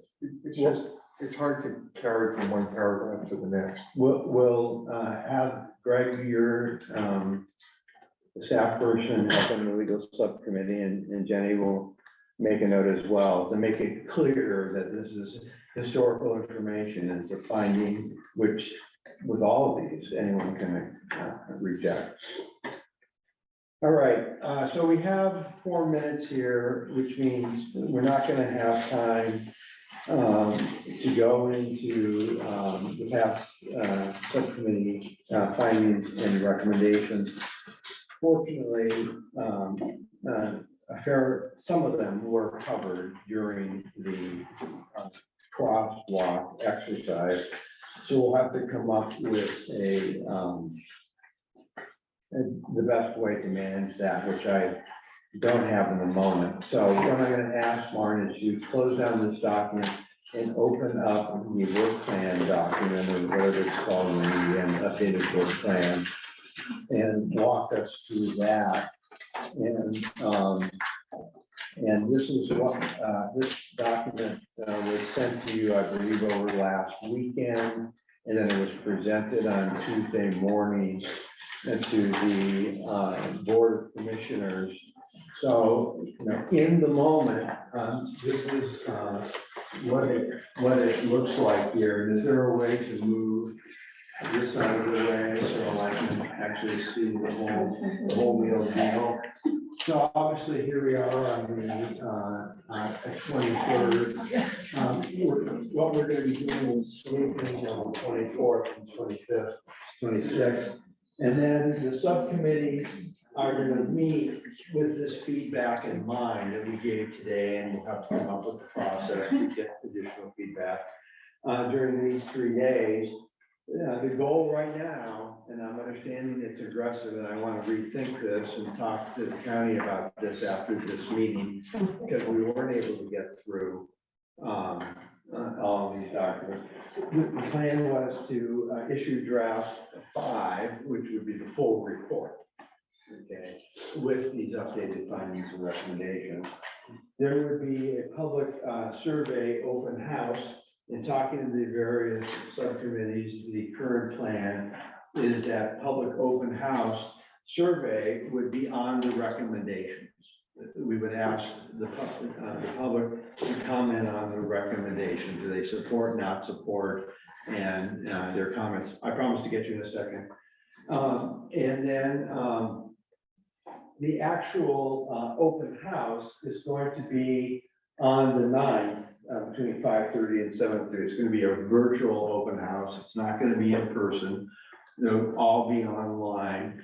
We're hoping to get 2 people from each subcommittee, you know, in a balanced subcommittee representation.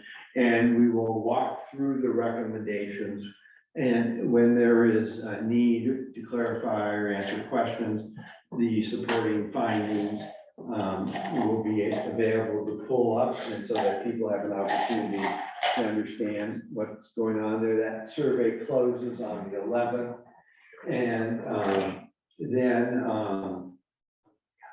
the feedback that happened next week, in the weeks in between here, will be rolled up with the survey feedback.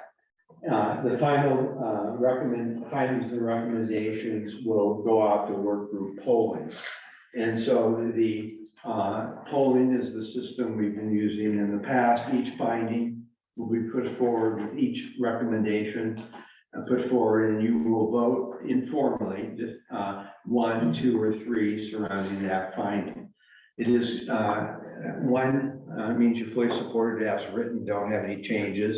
2 actually means that you can live with it, but you have an amendment you would like to have your colleagues consider.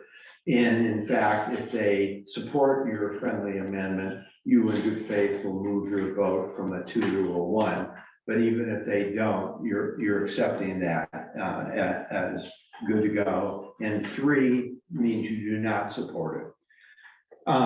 It sometimes gets framed as if you vote 1 or 2, these 2s are going to count as a consensus. So be careful.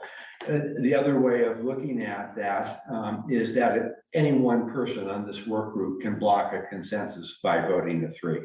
So there's 2 ways to look at that. As a threat or an opportunity, and those are the rules, and so you can interpret them what you want, and we'll talk more about them at the end. But any one person on this work group can block a consensus, at which point the recommendations or findings will go forward. Say it's, I'm making this up, it's 17-2 on something, then that finding or that recommendation will be saying 17 voted in favor of it, 2 voted against it. And it'll have the people's names. So everyone can see who voted what. And then each member has an opportunity to submit their own personal statement to explain anything they want to. So the board and the public has a full opportunity to be heard. These informal polling that happens on the 14th and 15th are simply designed so that we can create an agenda for the final meeting, which is an extended meeting. I want to point out now, it's starting at 2, not 3. And we're going to need the time to go through that. So, and that will be the final polling. If you can then scroll to the next.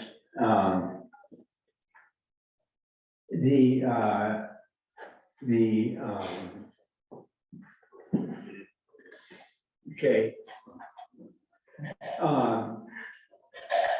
The subcommittees will meet and let's see what's going on here. Okay, here's where the final polling goes. Oh, I see what you did. Okay. And so the subcommittees will be available on the 20th, 21st, and 22nd. And the staff will be writing the final report. Your work group statements are due at noon on the 23rd.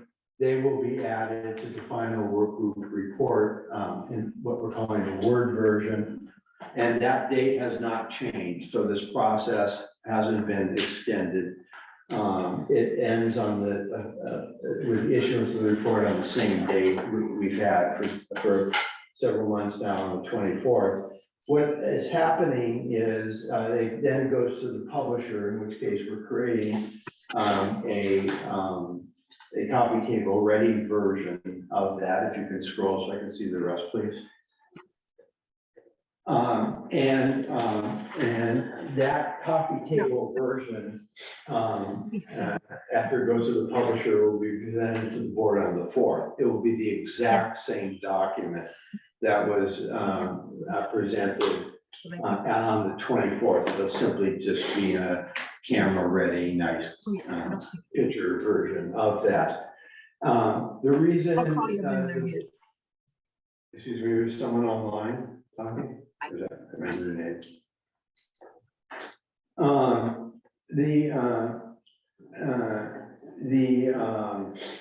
There'll be a dry run of your presentation. The reason on the 18th is that's the first time the board could get this on their calendar. So the work group will be done except for a ceremonial presentation to the board of commissioners. That's the first date they could do it after the March 24th. What's the time of that on the 18th? They meet at the same time. Excuse me? They meet at 9. 9. Probably at 9, yeah, but where it will be on the agenda remains to be seen. So this is just a placeholder. So the board is probably going to ask for members of the work group to make presentations.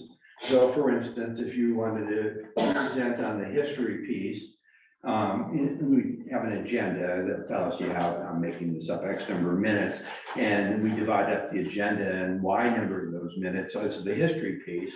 And so we would just meet informally. This is not at the board commission. This is our internal prep. So we have our opening dance number and closing dance number nails when we actually do the presentation on the 18th. So that's the work plan. Yes, Louisa. So the March 9th is the same day as the. From the Sustainability Coalition Town Hall. Can we go back to That's on March my 9th, Yeah. so I can see what that is? And so that's the whole, like from 5 to 9. Yeah, the fair is 5 to 7, the Yeah. presentation is 7 to 9, I contact you. Okay, well, we'll have to look at another date that doesn't conflict with that, Darren and team. So we'll figure that out. Thank you for pointing that out. Yes, Louise, anything else? Dan? Yeah, I just had a quick comment for the group in question. Subs available from the 20th to the 22nd. And the idea is just to check in and I guess I was wondering if you can explain the purpose and just make sure we're all on the same page. So the subs are not allowed to leave the country without, no. It's just that, in other words, the staff is writing the report. We're dotting i's, crossing t's. And there's a last minute question. What did you mean about this or that? We can do some quick phone calls to, get them on the phone and say, hey, Ed, what about this? Or hey, Catherine, what about that? Catherine? No problem. Got it. I just had one thing. Yes, sir. The question, Russ, there was another item on your list, 75,000 tons limit. What Thank you. happens if we go to 76? Yeah, thank you. All right. Thank you for your patience. Go forth, do good, everybody. We'll see you soon.